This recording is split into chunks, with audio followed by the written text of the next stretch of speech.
കർത്താവ് നൽകിയിരിക്കുന്ന ഒരു വളരെ പ്രധാനപ്പെട്ട ഒരു ആത്മീയ സന്ദേശം, നമ്മുടെ എല്ലാ കഷ്ടതകൾക്കും പ്രതിഫലം ഉണ്ട്. Price the Lord. നമ്മുടെ എല്ലാ കഷ്ടതകൾക്കും, ഒരു ചെറിയ കഷ്ടത പോലും വെറുതെ പോകില്ല. നമ്മുടെ എല്ലാ കഷ്ടതകൾക്കും പ്രതിഫലം ഉണ്ട്. Hallelujah, hallelujah, hallelujah, hallelujah, hallelujah, hallelujah, hallelujah, hallelujah. അതുകൊണ്ട് ദൈവവചനം കേൾക്കുന്നവരും നിരന്തരം പ്രാർത്ഥനകളിൽ പങ്കുചേരാൻ ദൈവം അനുവദിക്കുന്നവരും അനുഗ്രഹിക്കപ്പെട്ടവരുമായ ദൈവമക്കൾ മനസ്സിലാക്കേണ്ട ഒരു പ്രധാനപ്പെട്ട കാര്യം, നമ്മൾ ദൈവത്തെ അറിയാതിരുന്ന കാലഘട്ടത്തിൽ പോലെ ആയിരിക്കില്ല ദൈവത്തെ അറിഞ്ഞതിന് ശേഷം ദൈവം നമ്മളെ നയിക്കുന്നത്. ചില ആളുകൾ എന്നോട് പറഞ്ഞ് കേട്ടിട്ടുണ്ട്, ഞാൻ ആർക്ക് വേണ്ടി പ്രാർത്ഥിച്ചാലും അവർക്കെല്ലാം പെട്ടെന്ന് അത്ഭുതങ്ങളും അനുഗ്രഹങ്ങളും ലഭിക്കുന്നുണ്ട്. എന്നാൽ എൻ്റെ വീട്ടിൽ നിന്ന് കഷ്ടത ഒഴിഞ്ഞിട്ട് നേരെയില്ല. അങ്ങനെ അനുഭവമുള്ളവരൊന്ന് കൈ ഉയർത്തണ്ട എന്നൊക്കെ പറഞ്ഞ ഹല്ലേലൂയ. അങ്ങനെ കൈ ഉയർത്താൻ പറഞ്ഞാൽ നിങ്ങളിൽ കുറേ പേര് കൈ ഉയർത്തും. നിങ്ങൾ കുറേ പേര് കൈ ഉയർത്തി അത്രയ്ക്ക് എനിക്ക് സന്തോഷം. എത്ര കൂടുതൽ പേര് കൈ ഉയർത്തുന്നോ അത്ര എനിക്ക് സന്തോഷമായിരിക്കും. കാരണം അതാണ് ശരിയായ ആധ്യാത്മിക വളർച്ച എന്ന് പറയുന്നത്.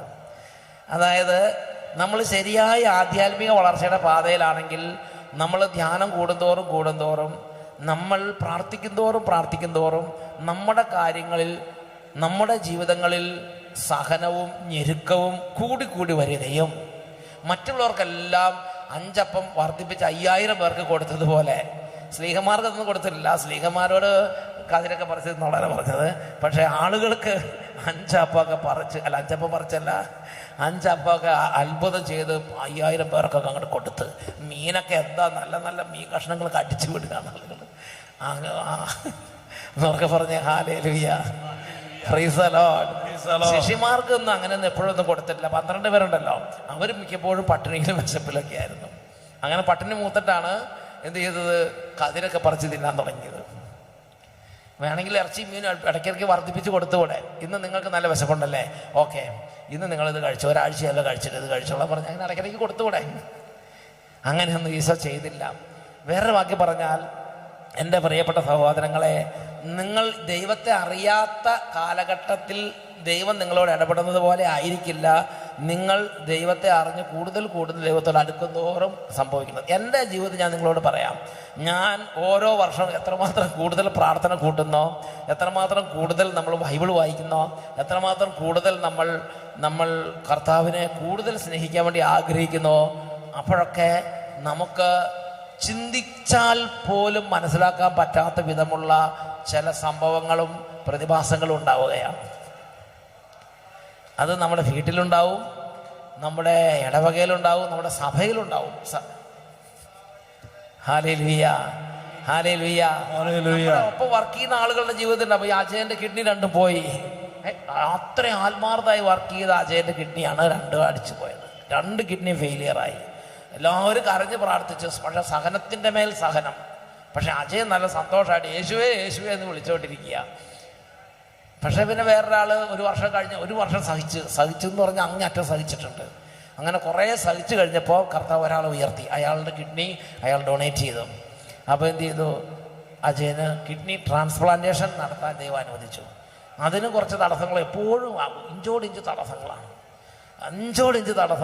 ഇഞ്ചോടിഞ്ച് തടസ്സം വന്നാൽ നിങ്ങൾ സന്തോഷിക്കണം. അതിൻ്റെ സൂത്രം എന്താണെന്ന് ഞാൻ പറഞ്ഞുതരാം. എന്നൊക്കെ പറഞ്ഞ ഹല്ലേലൂയ, ഹല്ലേലൂയ. എന്തായാലും മരണത്തിൽ നിന്ന് രക്ഷപ്പെട്ടു. അതിന് ചിലത് ഇവിടെ ഇരിക്കുന്ന മാത്യൂസിൻ്റെ കാര്യം ചിന്തിക്കാം. ഇതാ ഇരിക്കുന്ന അടുത്തയാളുടെ കാര്യം, 3 പേരുടെ കാര്യം. ഈശോയോട് അടുക്കുന്തോറും കഷ്ടത, സഹനം, ഞെരുക്കം, തെറ്റിദ്ധാരണ, സമാധാനക്കേട്, വിഷമം, പ്രശ്നങ്ങൾ വർദ്ധിച്ചു വരികയാണ്. അപ്പം അതുകൊണ്ട് ഇതുപോലെ തന്നെ നിരവധി കരിസ്മാറ്റിക്കുകാരുടെ ജീവിതത്തിലും ധ്യാനം കൂടുന്നവരുടെ ജീവിതത്തിലും പ്രാർത്ഥിക്കുന്നവരുടെ ജീവിതത്തിലും അവർക്ക് സമാനമായ അനുഭവങ്ങളുണ്ട്. മറിച്ചുള്ള അനുഭവങ്ങൾ ഒരു ചുരുക്കം പേരുണ്ട്. എന്നാൽ അടിക്കടി ഉയർച്ച അനുഗ്രഹമുള്ള ചുരുക്കം പേരുണ്ട്. എന്നാൽ ബഹുഭൂരിപക്ഷം ആളുകളെയും കർത്താവ് ഒരുപാട് സ്നേഹിച്ച് കഷ്ടതയുടെ ജലവും, പിന്നെന്താണ്, ക്ലേശത്തിന്റെ ജലവും കഷ്ടതയുടെ അപ്പവും കൊടുത്താണ് വളർത്തുന്നത്. ഞാൻ അതിനെക്കുറിച്ച് എപ്പോഴും ചിന്തിച്ച് എനിക്ക് ഭയങ്കര വിഷമായിരുന്നു. ശരിക്കും പറഞ്ഞ് ഇവർക്കാണ് നല്ല അപ്പം കൊടുക്കേണ്ടത്. കഷ്ടതയുടെ അപ്പം കൊടുക്കേണ്ട ചില ആളുകൾ നമ്മുടെ മനസ്സിലിരിപ്പുണ്ട്. അവർക്കൊക്കെ നല്ല അപ്പം കൊടുക്കുന്നു. നമ്മുടെ ശരിക്കുള്ള ആളുകൾക്ക് കഷ്ടതയുടെ അപ്പവും ക്ലേശത്തിന് ജലവും കൊടുക്കുക. കയ്പ് നീർ ക്ലേശത്തിന് ജലം എന്ന് പറഞ്ഞാൽ എന്താ ഈ പാനപാത്രത്തിൽ നിന്ന് കുടിക്കാനാ പറയുന്നത്. കർത്താവിന്റെ പാനപാത്രത്തിൽ നിന്ന് കുടിക്കാൻ കൊടുക്കും.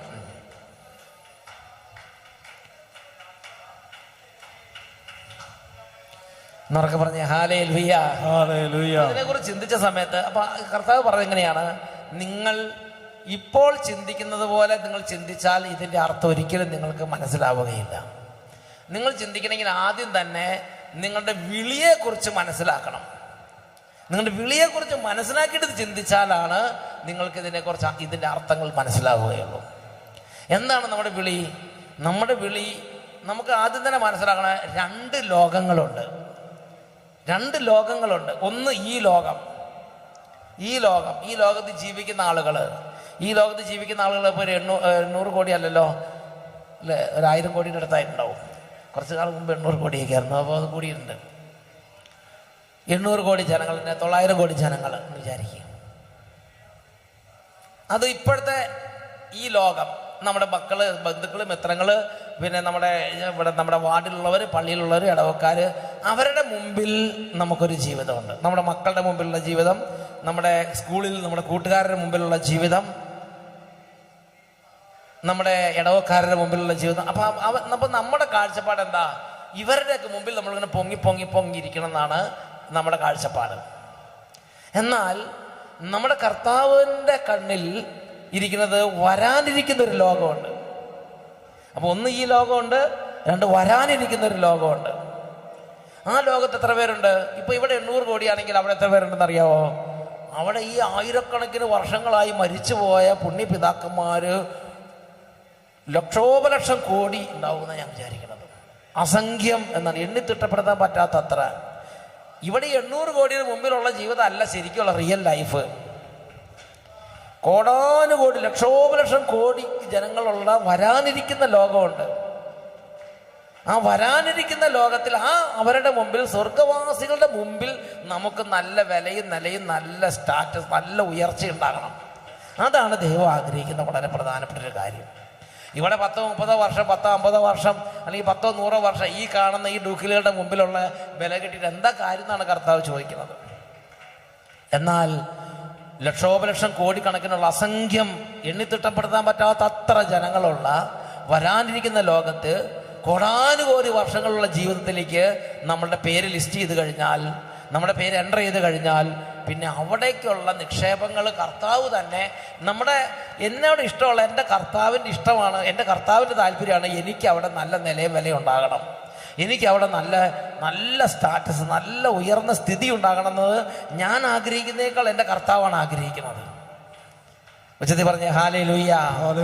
ഫിലിപ്പിയ ലേഖനം 3-ാം അധ്യായം 19-20 വാക്യങ്ങൾ.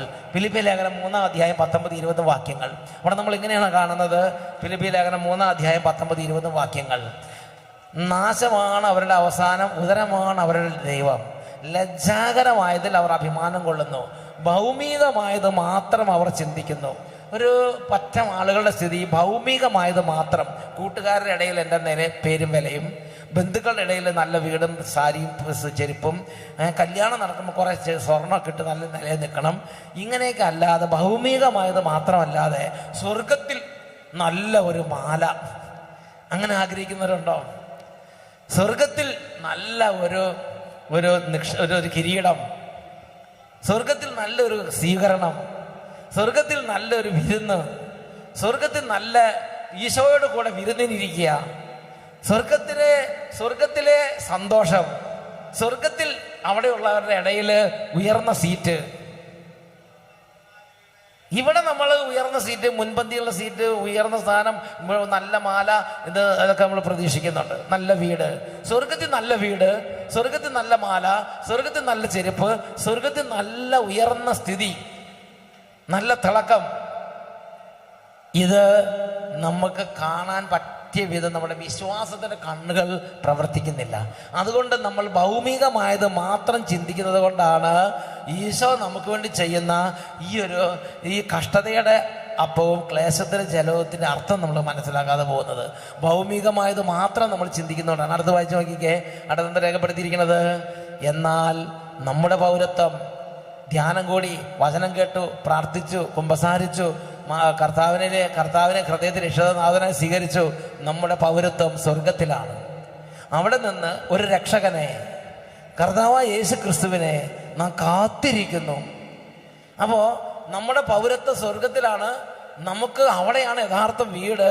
നമുക്ക് അവിടെ നല്ല ഉയർന്ന നിക്ഷേപങ്ങൾ വേണം. അവിടെ ചെന്ന് കഴിഞ്ഞാൽ നമുക്ക് ഒത്തിരി നിക്ഷേപമുള്ള, അവിടെ വലിയ സമ്പന്നന്മാരായി, അവിടുത്തെ വലിയ ധനികന്മാരായി നമ്മൾ അറിയപ്പെടണം എന്ന് ആഗ്രഹിക്കുന്ന ഈശോ ഈ ഭൂമി ജീവിച്ചിരിക്കുന്ന കാലത്ത് അവിടെയുള്ള നമ്മുടെ സമ്പത്ത്, ധനം, നമ്മളെ ധനികനാക്കാൻ ഈശോ അനുഗ്രഹിച്ച് ഈ ഭൂമിയിൽ നമുക്ക് വേണ്ടി ഈശോ സാഹചര്യങ്ങൾ ഒരുക്കുകയാണ്. കാരണം നമ്മുടെ പൗരത്വം അവിടെയാണ്. എന്നൊക്കെ പറഞ്ഞ ഹല്ലേലൂയ. താഞ്ചം ബ്രദർ എത്ര കടഞ്ഞ് കഷ്ടപ്പെട്ടാലും താഞ്ചം ബ്രദറിന്റെ പേര് സ്വർഗത്തിൽ എഴുതപ്പെട്ടിട്ടുണ്ടെങ്കിൽ താഞ്ചം ബ്രദറിനെ കഷ്ടതയുടെ അപ്പവും ക്ലേശത്തിൽ ജലവും തന്ന കർത്താവ് അവിടെ ധനം കൂട്ടാൻ നോക്കും. ഉറക്കെ പറഞ്ഞ ഹല്ലേലൂയ. പട്ടായലച്ചന്റെ കാര്യം മോശം. പട്ടായലച്ചൻ പണ്ട് കാലത്ത് യാതൊരു ഇതുമില്ലാതെ എല്ലാവർക്കും നല്ല സ്വീകാരനായ വിധത്തിൽ എനിക്ക് ജീവിക്കാൻ അറിയായിരുന്നു. എന്നാൽ ഞാൻ ഓരോ വർഷം കൂടുതൽ കർത്താവിലേക്ക് അടുക്കും തോറും എന്താ, പല ആളുകളുടെ ശത്രുതയും വെറുപ്പും തെറ്റിദ്ധാരണകളും ആകെപ്പാടെ ഇപ്പോൾ ഒരു ചപ്പലക്കട്ട പോലെ ആയിട്ടുണ്ടാവും. ഇപ്പൊ നിങ്ങൾക്ക് തന്നെ സംശയം, ഈ അച്ഛൻ ശരിക്കുള്ള അച്ഛനാണ് ഡ്യൂപ്ലിക്കേറ്റ് ആണോ എന്നൊരു സംശയം. എനിക്ക് നിങ്ങളെ ഇരിപ്പ് കാണുമ്പോൾ എനിക്കറിയാം. അല്ലെങ്കിൽ സിസ്റ്റർമാർ പറയട്ടെ എന്നൊക്കെ പറഞ്ഞ ഹല്ലേലൂയ. ഈ അച്ഛൻ ശരിയല്ലെന്നൊക്കെ ചിന്തിക്കുന്ന വളരെയധികം നല്ല വിശ്വാസികളെ, ആത്മാർത്ഥതയുള്ള വിശ്വാസികളെ എനിക്കറിയാം എന്നൊക്കെ പറഞ്ഞ ഹല്ലേലൂയ. അപ്പൊ അങ്ങനെ വളരെ തെറ്റിദ്ധാരണകളും വളരെ തരത്തിലുള്ള, പക്ഷെ എന്ത് ചെയ്യണം, നമ്മളത് നല്ല ആനന്ദമായിട്ട് ഇങ്ങനെ എടുക്കണം. നല്ല ബിരിയാണി ഉണ്ണുന്ന പോലെ അതൊക്കെ ഉണ്ണണം. നല്ല പൂമാല എടുത്ത് ഇടണ മാതിരി നമ്മൾ ഇങ്ങനത്തെ ഉള്ള നിന്ദനങ്ങളും ആക്ഷേപങ്ങളൊക്കെ എടുത്തങ്ങോട്ട് ധരിക്കണം. എന്നിട്ട് അങ്ങോട്ട് നടക്കണം എന്നൊക്കെ പറഞ്ഞ ഹല്ലേലൂയ. എന്റെ പ്രിയപ്പെട്ട സഹോദരങ്ങളെ, ഇപ്പൊ മർക്കോസിന്റെ സുവിശേഷം 10-ാം അധ്യായം 30-ാമത്തെ വാക്യം, വിശുദ്ധ മർക്കോസിന്റെ സുവിശേഷം 10-ാം അധ്യായം 30-ാമത്തെ വാക്യം ഈശോ പഠിപ്പിച്ചിരിക്കുകയാണ്. ഈശോ ഒരുപാട് കാര്യങ്ങൾ പറഞ്ഞു. ഈ ഭൂമിയിൽ വെച്ച് ശിഷ്യന്മാരെ 12 അപ്പോസ്തലന്മാരായി ഈശോയുടെ കൂടെ നടന്നാലുള്ള ഗുണങ്ങളെ കുറിച്ച് പറഞ്ഞിട്ട് പറയുകയാണ്, എന്താ, പീഡനങ്ങളൊക്കെ ലഭിക്കും, അതിനുശേഷം വരാനിരിക്കുന്ന രാജ്യത്ത് നിങ്ങൾക്ക് ഞാൻ കരുതിയിട്ടുണ്ടാവുമെന്ന് പറയണത്. ഇവിടെ വെച്ചെന്ന് കുറച്ചൊക്കെ കിട്ടും. പക്ഷെ വരാനിരിക്കുന്ന രാജ്യത്ത്, വരാനിരിക്കുന്ന ഒരു രാജ്യമുണ്ട്, വരാനിരിക്കുന്ന ഒരു യുഗമുണ്ട്, വരാനിരിക്കുന്ന കാലമുണ്ട്. വരാനിരിക്കുന്ന കാലം എന്ന് പറഞ്ഞ എന്താ അർത്ഥം? വരാനിരിക്കുന്ന യുഗം എന്ന് പറഞ്ഞ എന്താ അർത്ഥം മക്കളെന്ന് ഉറക്കെ പറയാവോ? ഏതാ വരാനിരിക്കുന്ന യുഗം എന്ന് പറഞ്ഞ ഏതാ? അറിയില്ല. മോദിയുടെ കാലം കഴിഞ്ഞുള്ള കാലമാണോ? അല്ല. പിണറായിയുടെ കാലം കഴിഞ്ഞുള്ള കാലമാണോ? വരാനിരിക്കുന്ന കാലം എന്ന് പറഞ്ഞ ഏതാ? മരിച്ച് മരണത്തിനും അപ്പുറത്ത് നമുക്ക് കൈവരാൻ പോകുന്ന ഒരു കാലമുണ്ട്, വരാനിരിക്കുന്ന കാലം. ഉറക്കെ പറഞ്ഞേ ഹല്ലേലൂയ. വരാനിരിക്കുന്ന കാലം എന്ന് പറഞ്ഞാൽ മരണത്തും അപ്പുറത്തുള്ള ലോകത്തെ കുറിച്ചാണ് കർത്താവ് സംസാരിക്കുന്നത്. വരാനിരിക്കുന്ന ഒരു കാലം, വരാനിരിക്കുന്ന കാലത്ത് ഞാൻ അവിടെ നിങ്ങൾക്ക് ഈ നിക്ഷേപമായിട്ട് അവിടെ നിൽക്കും. Price the Lord. തിമോഥെയോസിന് എഴുതിയ 1-ാം ലേഖനത്തിൽ 4-ാം അധ്യായത്തിൽ 8-ാമത്തെ വാക്യം, 1 തിമോത്തി 4:8. അവിടെ എന്താണ് ദൈവത്തിന്റെ വചനത്തിൽ പഠിപ്പിക്കണമെന്ന് അറിയാവോ? ശാരീരികമായ പരിശീലനം കൊണ്ട് കുറച്ച് പ്രയോജനമുണ്ട് എന്ന് പറഞ്ഞാൽ രാവിലെ എഴുന്നേൽക്കുക, വ്യായാമം നടത്തുക, ഓടുക, പല്ല് തേക്കുക, ഇതങ്ങനൊക്കെ സംഗതി ഉണ്ടല്ലോ, പുട്ടിയിടുക, അങ്ങനെ അതെല്ലാം നല്ല കാര്യം തന്നെയാണ്. കുറച്ചൊക്കെ പ്രയോജനം, ആളുകളുടെ മുമ്പിൽ ചെല്ലുമ്പോൾ ഒരു വിലയൊക്കെ ഉണ്ടാവും. ശാരീരികമായ മേക്കപ്പ് കൊണ്ടും ശാരീരികമായ വ്യായാമം കൊണ്ടും പിന്നെ പരിശീലനമുണ്ട്. നല്ല ഓട്ടക്കാർക്ക് നല്ല പരിശീലനം കൊടുക്കുന്നില്ലേ? ശാരീരികമായ പരിശീലനം കൊണ്ട് കുറച്ച് പ്രയോജനമുണ്ട്. എന്നാൽ ആത്മീയത എല്ലാ വിധത്തിലും വിലയുള്ളതാണ്. എന്തുകൊണ്ടെന്നാൽ അത് ഈ ജീവിതത്തെയും വരാനിരിക്കുന്ന ജീവിതത്തെയും സംബന്ധിക്കുന്ന വാഗ്ദാനങ്ങൾ ഉൾക്കൊള്ളുന്നു. അപ്പം നമുക്ക് 2 ജീവിതമുണ്ട്. ഒന്ന് ഇപ്പോൾ ഉള്ള ഈ ജീവിതം, 2 വരാനിരിക്കുന്ന ജീവിതം. ഒന്ന് ഇപ്പോൾ ഈ കാലം, 2 വരാനിരിക്കുന്ന കാലം. ഒന്ന് ഇപ്പോൾ ഉള്ള ഈ രാജ്യം, 2 വരാനിരിക്കുന്ന രാജ്യം.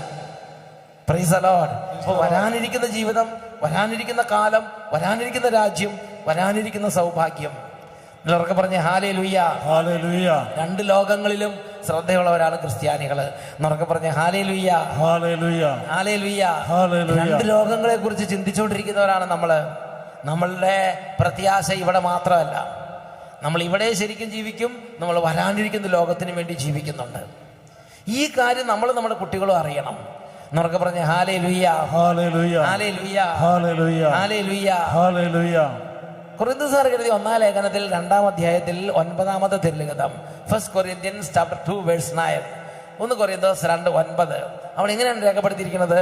എഴുതപ്പെട്ടിരിക്കുന്നത് പോലെ ദൈവം തന്നെ സ്നേഹിക്കുന്നവർക്കായി സജ്ജീകരിച്ചിരിക്കുന്നവ, ദൈവം ജീവിക്കുന്നവനായ ദൈവം, ജീവിപ്പിക്കുന്നവനായ ദൈവം തന്നെ സ്നേഹിക്കുന്നവർക്കായി ഈ ഭൂമിയിൽ വെച്ച് പാപം ഉപേക്ഷിച്ച് ഞാൻ എൻ്റെ കർത്താവിനെ എൻ്റെ ഹൃദയത്തിൽ രാജാവായി സ്വീകരിക്കുന്നു എന്ന് പറഞ്ഞ് ദൈവത്തെ സ്നേഹിക്കുന്നവർക്കായി സജ്ജീകരിച്ചിരിക്കുന്നവ.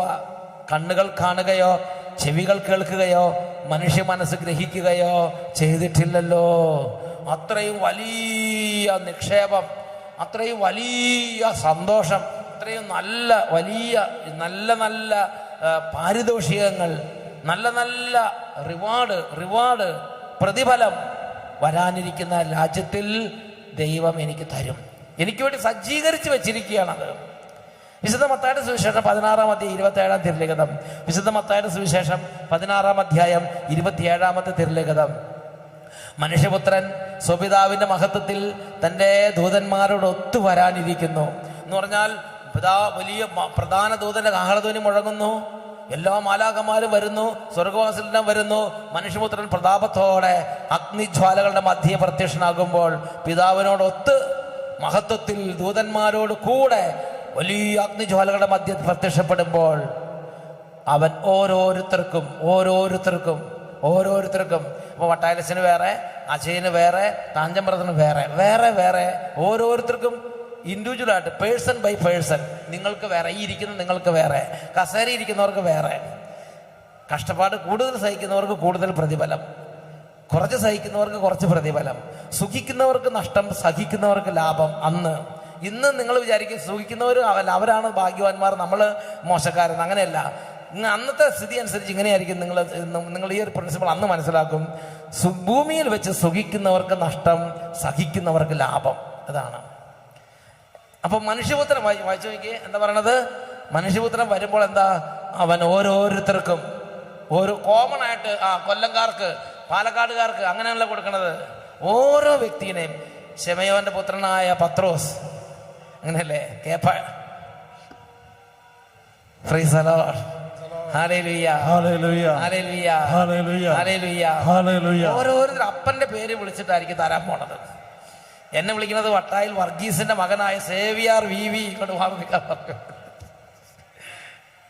അട്ടപ്പാടി കടന്ന് കുറെ കർഷകർ സഹിച്ചതല്ലേ, എന്താ പിടിച്ചോളാൻ പറഞ്ഞ്. കർഷകർ സഹിച്ചിട്ടൊന്നും ഇല്ലെങ്കിൽ എൻ്റെ കാര്യം അതും ഇതാവും. അതുകൊണ്ട് ദൈവം തന്നെ, ചിലപ്പോൾ നമ്മൾ കർഷകർ സഹിക്കും, ഇഷ്ടമില്ലെങ്കിൽ ദൈവം തന്നെ കർഷകർ തരും.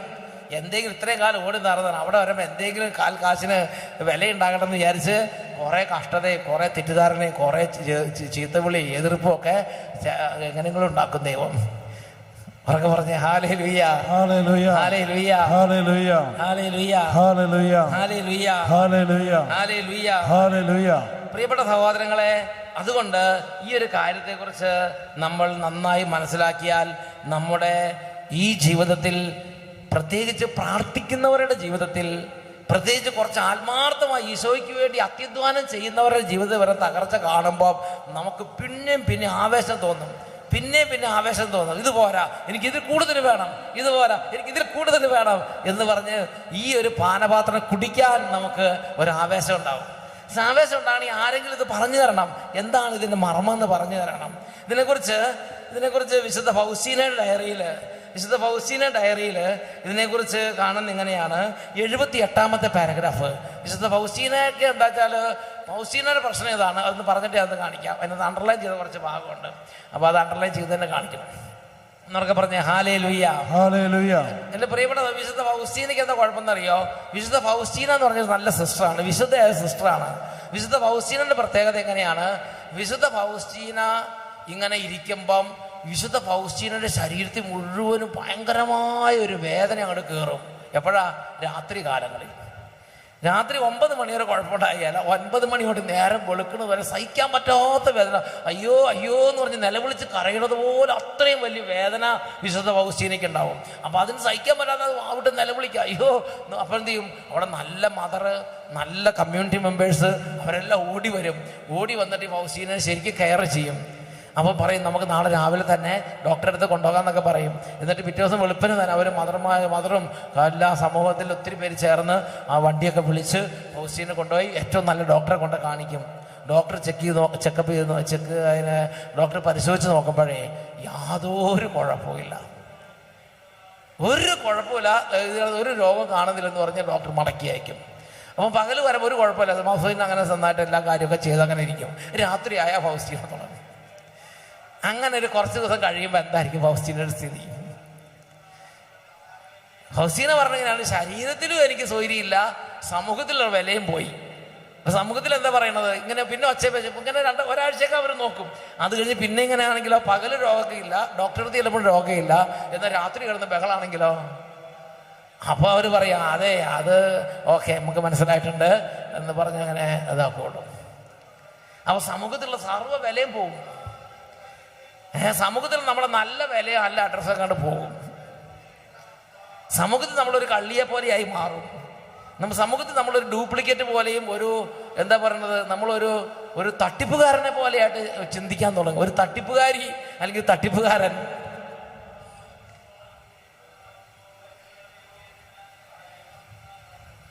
പറഞ്ഞ ഹല്ലേലൂയ. അതാര് നോക്കിയാലും മാറ്റാൻ പറ്റില്ല. ദൈവമാണത് അങ്ങനെ വെക്കണത്. ദൈവം അങ്ങനത്തെ ഒരു മുദ്ര അവിടെ കൊടുക്കാൻ ഉദ്ദേശിക്കുകയാണെങ്കിൽ ആർക്ക് മാറ്റാൻ പറ്റും?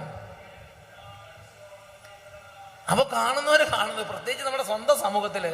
അപ്പൊ നിങ്ങൾക്കാണെങ്കിൽ നിങ്ങളുടെ സമൂഹത്തില്, എനിക്കാണെങ്കിൽ പാലക്കാട്, പ്രത്യേകിച്ച് അട്ടപ്പാടിയില്, അല്ലെങ്കിൽ പാലക്കാട് അച്ഛന്മാരുടെ ഇടയിൽ എന്ന് വിചാരിക്കുക.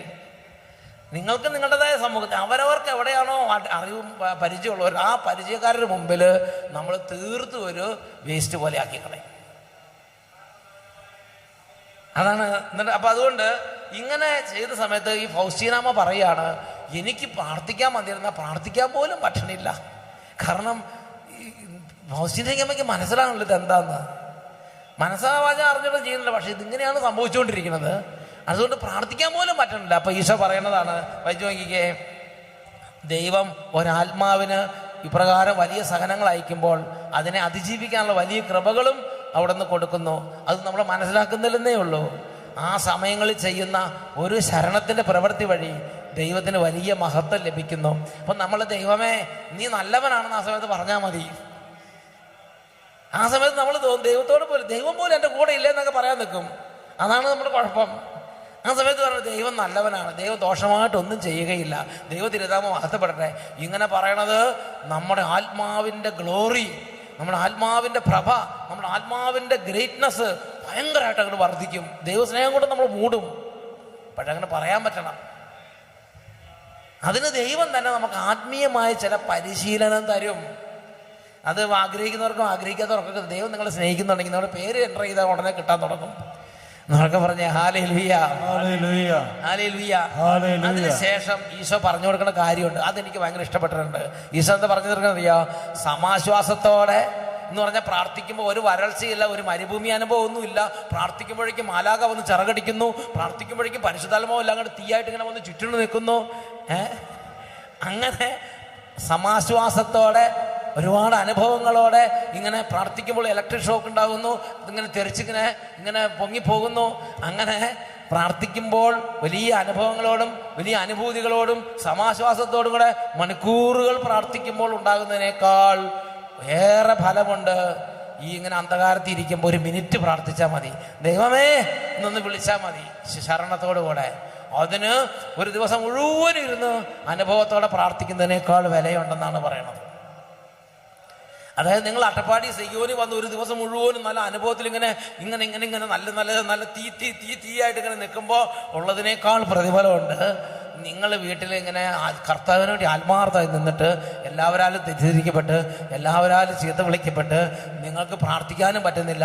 അങ്ങനെ നിങ്ങൾ വിഷമിച്ചിരിക്കുന്ന സമയത്ത് ദൈവമേ ഞാൻ അങ്ങയെ സ്നേഹിക്കുന്നു, അങ്ങനെ മനസ്സിലാക്കിയാൽ മതി, ഇതൊക്കെ ഞാൻ സന്തോഷത്തോടെ എടുത്തോളാം, അങ്ങനെ ഒരു വാക്ക് പറഞ്ഞാൽ മതി, ഒരു ദിവസം മുഴുവൻ ഇരുന്ന് പ്രാർത്ഥിക്കുന്നതിനേക്കാളും സ്വർഗത്തിൽ ഗ്രേറ്റ്നസ്, ഗ്ലോറി നിങ്ങളുടെ ആത്മാവിൽ ചൊരിയപ്പെടും. നിങ്ങൾ വായിച്ചു നോക്കിയത് അത് ഇങ്ങനെയാണ്. വലിയ മണിക്കൂറുകൾ നീണ്ടു നിൽക്കുന്ന സമാശ്വാസത്തിൻ്റെ ദൈവാനുഭവത്തിൻ്റെ പ്രാർത്ഥനകളെക്കാൾ ഒരു മിനിറ്റ് ആണെങ്കിൽ ഒരു മിനിറ്റ് ഈ കയ്പ് നിറഞ്ഞ പാനപാത്രം കുടിച്ചിട്ട് ദൈവമേ നന്ദി എന്ന് പറഞ്ഞാൽ അതിനുണ്ട്. ദൈവം ഒരാത്മാവിനെ അന്ധകാരത്തിൽ സൂക്ഷിക്കുന്നതിന് ആഗ്രഹിക്കുന്നെങ്കിൽ ഒരു പുസ്തകത്തിനോ ഏതെങ്കിലും ഒരു കുമ്പസാരക്കാരനോ ആ ആത്മാവിനെ പ്രകാശത്തിലേക്ക് നയിക്കുവാൻ സാധിക്കുകയില്ല. ആ ആത്മാവിനെ കുറിച്ച് നല്ല കാര്യങ്ങളെന്ന് പറഞ്ഞാൽ ആരും വിശ്വസിക്കുകയില്ല. ദൈവം ഒരാത്മാവിനെ അന്ധകാരത്തിൽ സൂക്ഷിക്കാൻ ആഗ്രഹിക്കുന്നുണ്ടെങ്കിൽ ആര് പറഞ്ഞാലും ആളുകളുടെ തെറ്റിദ്ധാരണ മാറില്ല, വീട്ടുകാരുടെ തെറ്റിദ്ധാരണ മാറില്ല. നമുക്ക് തന്നെ സംശയമാവും നമ്മൾ എന്താണ് ഈ കാണിക്കണേന്ന്. അത് ദൈവം അങ്ങനെ. അപ്പോൾ നമ്മൾ ഇങ്ങനെ ശരണം ചെയ്താൽ മതി. ശരണത്തിൻ്റെ പ്രവൃത്തികൾ വാക്കുകൾ പറയുകയും ചെയ്യുകയും ചെയ്താൽ മതി. വെറുതെ ഒന്നും വാക്ക് പറയാൻ പറ്റുന്നില്ലെങ്കിൽ കുരിശ് വരയ്ക്കുക, ഹോളി വാട്ടർ തളിച്ച് ഇങ്ങനെയൊക്കെ വെക്കുക, ഇങ്ങനെ ഹോളി വാട്ടർ തൊട്ട് ഇങ്ങനെ കുരിശ് വരയ്ക്കുക, അല്ലെങ്കിൽ ചുണ്ടലൊക്കെ കുരിശ് വരയ്ക്കുക, അല്ലെങ്കിൽ ബൈബിൾ തൊട്ട് ബൈബിൾ ഇറങ്ങി കാണുമ്പോൾ എടുത്ത് ചുംബിക്കുക. ചില വിശുദ്ധന്മാരൊക്കെ അങ്ങനെയൊക്കെയാണ് ചെയ്തിരുന്നത്. ഇനി പ്രാർത്ഥിക്കാൻ പറ്റുന്നവരുണ്ടെങ്കിൽ പറയണം, ദൈവമേ ഞാൻ അങ്ങേക്ക് നന്ദി പറയുന്നു, എനിക്ക് മനസ്സിലാകുന്നില്ല, പക്ഷേ ഇതിനകത്ത് നന്ദി പറയുന്നു, ഇത് നല്ലതാണെന്ന് ഞാൻ കേട്ടിട്ടുണ്ട് എന്ന് പറഞ്ഞിട്ട് നന്ദി പറഞ്ഞാൽ മതി. ബാക്കി ദൈവം ചെയ്തോളും. എപ്പോഴും പറയുന്നത് ഇങ്ങനെയാണ്, ദൈവം ദോഷമായിട്ടൊന്നും ചെയ്യുകയില്ല. ദൈവം ഒരു കാര്യം ചെയ്യുന്നുണ്ടെങ്കിൽ എന്നെക്കാൾ അറിവുള്ള ദൈവം നല്ലത് മാത്രമേ ചെയ്യുള്ളൂ. ദൈവത്തിന് തെറ്റ് പറ്റുകയില്ല. ഈ 2-3 കാര്യങ്ങൾ എപ്പോഴും പറഞ്ഞുകൊണ്ടിരിക്കണം. ഒന്ന്, ദൈവത്തിന് ഒരിക്കലും തെറ്റ് പറ്റില്ല. 2, ദൈവം ദോഷമായിട്ടൊന്നും ചെയ്യുകയില്ല. 3, എന്നേക്കാൾ കൂടുതൽ അറിവ് ദൈവത്തിനുണ്ട്. അറിവുള്ളവനായ ദൈവം ഏറ്റവും നല്ലതാണ് എനിക്ക് വേണ്ടി ചെയ്തുകൊണ്ടിരിക്കുന്നത്. ഇങ്ങനെ 3 കാര്യങ്ങൾ പറഞ്ഞുകൊണ്ടിരിക്കണം. എന്നൊക്കെ പറഞ്ഞേ hallelujah, hallelujah, hallelujah, hallelujah, hallelujah, hallelujah, hallelujah, hallelujah. Price the Lord, price the Lord. വിശുദ്ധ ഫൗസ്റ്റീന 90-ാമത്തെ പാരഗ്രാഫിൽ പറഞ്ഞ വേറൊരു കാര്യമുണ്ട്. അതായത് വിശുദ്ധ ഫൗസ്റ്റീന നോക്കുമ്പോൾ വിശുദ്ധ ഫൗസ്റ്റീൻ്റെ കുമ്പസാരക്കാരനായ അച്ഛൻ്റെ ജീവിതത്തിൽ ഭയങ്കര സഹനങ്ങൾ. ഈ സഹനങ്ങളെല്ലാം കൂടെ കണ്ടപ്പോൾ വിശുദ്ധ ഫൗസ്റ്റീനയ്ക്ക് പേടിയായി. വിശുദ്ധ ഫൗസ്റ്റീനയ്ക്ക് മാത്രമല്ല, ആത്മാർത്ഥമായി ദൈവത്തെ സ്നേഹിക്കാനും ശുശ്രൂഷിക്കാനും ആഗ്രഹിക്കുന്ന ഒരു അച്ഛനായിരുന്നു ഈ വിശുദ്ധ ഫൗസ്റ്റീനയുടെ കുമ്പസാരക്കാരൻ. അപ്പോൾ ഈശോ ഒരു ദിവസം ഈ ഫൗസ്റ്റീനയുടെ കുമ്പസാരക്കാരൻ അച്ഛനോട് ഈശോ പ്രത്യക്ഷപ്പെട്ട് ഈശോ നേരിട്ട് ശക്തമായി ഇൻസ്പിറേഷൻ കൊടുത്തു. ഇന്ന കാര്യങ്ങളൊക്കെ രൂപത ചെയ്യണമെന്ന് പറഞ്ഞു. അപ്പോൾ അച്ഛൻ രൂപത കാര്യങ്ങൾ ചെയ്യാൻ വേണ്ടി നേരെ ചെന്ന് ബിഷപ്പിനോട് പറഞ്ഞു, മറ്റച്ഛന്മാരോടും പറഞ്ഞു. അപ്പോൾ ഈശോ എന്ത് ചെയ്തു? ഈശോ അപ്പുറത്ത് കൂടെ ചെന്നിട്ട് ഈ ബിഷപ്പിനോട് പറഞ്ഞു, ഈ അച്ഛനെ സൂക്ഷിക്കണം, ഈ അച്ഛൻ്റെ തട്ടിപ്പുകാരനാണ്, അല്ലെങ്കിൽ ഈ അച്ഛനെ മറ്റച്ഛന്മാരുടെ ഉള്ളിൽ ഒരു നെഗറ്റീവ് ചിന്ത ഈ അച്ഛനെ കുറിച്ച്. അപ്പോൾ ഭയങ്കരമായ സഹനം ഈ അച്ഛനുണ്ടാവും, ഉറപ്പാണ്. അപ്പോൾ ഇത് വിശുദ്ധ ഫൗസ്റ്റീന കാണുകയാണ്. ഉടനെ വിശുദ്ധ ഫൗസ്റ്റീന ഈശോ ചോദിച്ചു, കർത്താവേ, അങ്ങ് തന്നെയാണ് എൻ്റെ കുമ്പസാരക്കാരൻ അച്ഛനോട് ഇത് ചെയ്യാൻ പറയുന്നത്, അങ്ങ് തന്നെയാണ് രൂപത പോയി മറ്റെല്ലാ അച്ഛന്മാരെ ഈ അച്ഛനെതിരായിട്ട് തിരിക്കുന്നത്, ഇതെന്തൊരു എന്താണ് ഇതിൻ്റെ മെക്കാനിസം എന്താണെന്ന് ചോദിച്ചു.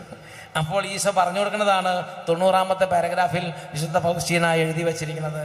വിശുദ്ധ ഫൗസ്റ്റീന പറഞ്ഞെങ്ങനെയാണ്, ഒരു ദിവസം എൻ്റെ കുമ്പസാരക്കാരൻ എത്രമാത്രം സഹിക്കണമെന്ന് ഞാൻ ആന്തരികമായി മനസ്സിലാക്കി. സുഹൃത്തുക്കൾ ഉപേക്ഷിച്ചു പോകും, എല്ലാവരും അങ്ങേക്കെതിരായും, അങ്ങയുടെ ശരീരശക്തി ക്ഷയിക്കും. അടുത്തത്, സഹനത്തിന്റെ ചക്കിലേക്ക് കർത്താവ് എടുത്തെറിഞ്ഞ ഒരു മുന്തിരിക്കൊല പോലെയാണ് അങ്ങെന്ന് ഞാൻ കണ്ടു. അവിടുന്ന് ചെയ്യാൻ ആവശ്യപ്പെടുന്ന കാര്യങ്ങൾക്ക് അവിടുന്ന് തന്നെ ദൈവം തന്നെ അദ്ദേഹത്തിന് മാർഗതടസ്സം വരുത്തുന്നത് ഞാൻ കണ്ടു. അദ്ദേഹത്തോട് ഇപ്രകാരം പ്രവർത്തിക്കുന്നത് എന്തുകൊണ്ടാണെന്ന് ഞാൻ ചോദിച്ചു. കർത്താവ് പറഞ്ഞു, ഈ പ്രവൃത്തി എൻ്റേതാണെന്ന് സാക്ഷ്യപ്പെടുത്താനാണ് ഞാൻ ഇപ്രകാരം പ്രവർത്തിക്കുന്നത്. അടുത്തത്, ഒന്നിനെയും ഭയപ്പെടേണ്ട എന്ന് അവനോട് പറയുക, രാവും പകലും എൻ്റെ കടാക്ഷം അവൻ്റെ മേലുണ്ട്. ഈ പ്രവൃത്തി കൊണ്ട് രക്ഷ പ്രാപിക്കുന്ന ആത്മാക്കളുടെ എണ്ണം അനുസരിച്ചുള്ള കിരീടങ്ങൾ കൊണ്ട് അവൻ്റെ കിരീടം ഞാൻ രൂപപ്പെടുത്തും. ഒരു പ്രവൃത്തിയുടെ വിജയത്തിനല്ല, അതിനുവേണ്ടിയുള്ള സഹനത്തിനാണ് സ്വർഗത്തിൽ കിരീടങ്ങൾ കിട്ടുക. നമ്മളിപ്പോൾ കൺവെൻഷൻ നടത്തിയാൽ വിജയമായി, ഇതിനല്ല കിരീടം കിട്ടാൻ പോണത്. ഈ കൺവെൻഷന് വേണ്ടി എത്രമാത്രം കഷ്ടപ്പെട്ടു, എത്രമാത്രം നഷ്ടപ്പെടുത്തി, എത്രമാത്രം വേദന സഹിച്ചു, എത്രമാത്രം തെറ്റിദ്ധാരണകൾക്ക് ഇരയായി, എത്രമാത്രം സാമ്പത്തികമായി നഷ്ടപ്പെട്ടു പോയി, എത്രമാത്രം സുഖം നഷ്ടപ്പെട്ടു. ഈ കൺവെൻഷന് വേണ്ടി എത്രമാത്രം നിങ്ങൾ നഷ്ടപ്പെടുത്തിയോ, എത്രമാത്രം വേദന നിങ്ങൾ അനുഭവിക്കേണ്ടി വന്നുവോ, അതിനനുസരിച്ചുള്ള കിരീടങ്ങൾ, അതിനനുസരിച്ച് ആത്മാക്കൾ രക്ഷ പ്രാപിക്കും. അതിനനുസരിച്ചുള്ള കിരീടങ്ങൾ കൊണ്ട് ദൈവം നിങ്ങളെ സ്വർഗത്തിൽ നിങ്ങൾക്കായി കിരീടങ്ങൾ രൂപപ്പെടുത്തും. അത്രയും വലിയ കിരീടം, ഒരു കഷ്ടപ്പാടുമില്ല. ഞങ്ങൾ വന്നു എല്ലാം. അപ്പം ഞാൻ പല കൺവെൻഷനും ഞാൻ കാണുന്നുണ്ട്, ചെല്ലുമ്പം തന്നെ സൗണ്ട് സിസ്റ്റം ആകെ താറുമാറാവും. ഇവിടെ നല്ല ബെസ്റ്റ് സൗണ്ട് സിസ്റ്റമാണ്. അല്ലെങ്കിൽ ഗാനം ആലപിക്കുന്നവരെല്ലാം താറുമാറാക്കിയിട്ടും അവിടെ. അതും അല്ലെങ്കിൽ ഞാൻ ചിന്തിച്ച് വലഞ്ഞിട്ടുണ്ട്, ദൈവമേ എത്ര പ്രാർത്ഥിച്ച് ഒരുങ്ങി വന്നാലും, എത്രമാത്രം ആഴ്ചകളോളം ഉപവസിച്ച് വന്നാലും ശരി, ഒന്നുകിൽ ഓർഗൻ കേടാവും, അല്ലെങ്കിൽ പാട്ടുകാരുടെ തൊണ്ട കേടാവും, അല്ലെങ്കിൽ നമ്മുടെ തന്നെ തൊണ്ട ശരിയാവില്ല. ഒരു പനി അങ്ങ് പിടിച്ച് ആകെ കറപ്പറ എന്ന് പറഞ്ഞിരിക്കും. അതും അല്ലെങ്കിൽ സൗണ്ട് സിസ്റ്റം, അതും അല്ലെങ്കിൽ നമ്മുടെ 4 പേര് ഫ്രണ്ടിൽ ഇരിക്കുന്നുണ്ടാവും, നമ്മുടെ ടെക്നീഷ്യൻസ്, അതും അല്ലെങ്കിൽ പുറകിലുള്ള 3-4 പേര് ഇരിക്കുന്നുണ്ടാവും. ഇത് നമുക്ക് ഏതെങ്കിലും ഭാഗത്ത്, അതായത് നമ്മൾ എന്താ പറഞ്ഞാൽ പലകയിൽ ആണി നിറച്ചിട്ട് അതിന് മുകളിൽ നമ്മളോട് നിന്ന് ശുശ്രൂഷ ചെയ്യാൻ പറഞ്ഞാൽ എങ്ങനെ, അതുപോലെ ആയിരിക്കും മിക്കവാറും പല ശുശ്രൂഷകളും. എൻ്റെ പ്രിയപ്പെട്ട സഹോദരൻ, അപ്പം അതുകൊണ്ട് ഞാൻ എത്ര ചിന്തിച്ചിട്ട് എനിക്കിത് മനസ്സിലാകും. നമ്മൾ പ്രത്യേകിച്ച് അഭിഷേകത്തിന് എടുക്കുന്ന സമയത്താണ് ഇതിൻ്റെ ദുരിതം മാക്സിമത്തിലേക്ക് എത്തുന്നത്. അപ്പം ഞാൻ പലപ്പോഴും ചിന്തിച്ചിട്ടുണ്ട്, വേറെ വല്ല നാടകം കളിക്കുകയാണെങ്കിൽ ഒരു കുഴപ്പമില്ല, ഒരു ഗാനമേള അറേഞ്ച് ചെയ്യുകയാണെങ്കിൽ ഒരു കുഴപ്പമില്ല. ഈ അഭിഷേകത്തിന് എടുക്കുമ്പോൾ ഭയങ്കര ഇത് മടുത്തു. നമ്മൾ അത്രയും കഷ്ടത്തിൽ അവശകൊളായിട്ടുണ്ട്. എന്നാൽ ഈ അടുത്ത കാലത്താണ് ഇതിൻ്റെയൊക്കെ രഹസ്യം മനസ്സിലായത്. എന്നുറക്കെ പറഞ്ഞ ഹല്ലേലൂയ. എത്രമാത്രം നന്നായി എന്നുള്ളതിനനുസരിച്ചല്ല ആത്മാക്കൾ രക്ഷ പ്രാപിക്കേണ്ടത്. നമ്മുടെ സ്വരം ഗംഭീരമായിരുന്നു, നമ്മുടെ ഗ്രാമർ എല്ലാം കറക്റ്റായിരുന്നു, അല്ലെങ്കിൽ നമ്മുടെ മുഖം എല്ലാം അങ്ങോട്ട് കൂടി സൂര്യനെ പോലെ വെട്ടിത്തിളങ്ങിക്കൊണ്ടിരിക്കുകയായിരുന്നു. ഇതിനൊന്നും അല്ല ആത്മാക്കൾ രക്ഷ പ്രാപിക്കാൻ പോണത്. നമ്മൾ അതിനു വേണ്ടി എത്രമാത്രം അരഞ്ഞു. ആട്ടുകല്ലിനകത്ത് കിടന്ന അരി കിടന്ന് അരയണ മാതിരിയാണ് ഓരോ ശുശ്രൂഷയ്ക്ക് പോകുമ്പോൾ. Price the Lord. എൻ്റെ പ്രിയപ്പെട്ട, അതിനുവേണ്ടി എത്രമാത്രം നമ്മൾ അരഞ്ഞു, എത്രമാത്രം ഇല്ലാതായി, എത്രമാത്രം നശിച്ചു, എത്രമാത്രം നമ്മൾ ചീഞ്ഞു.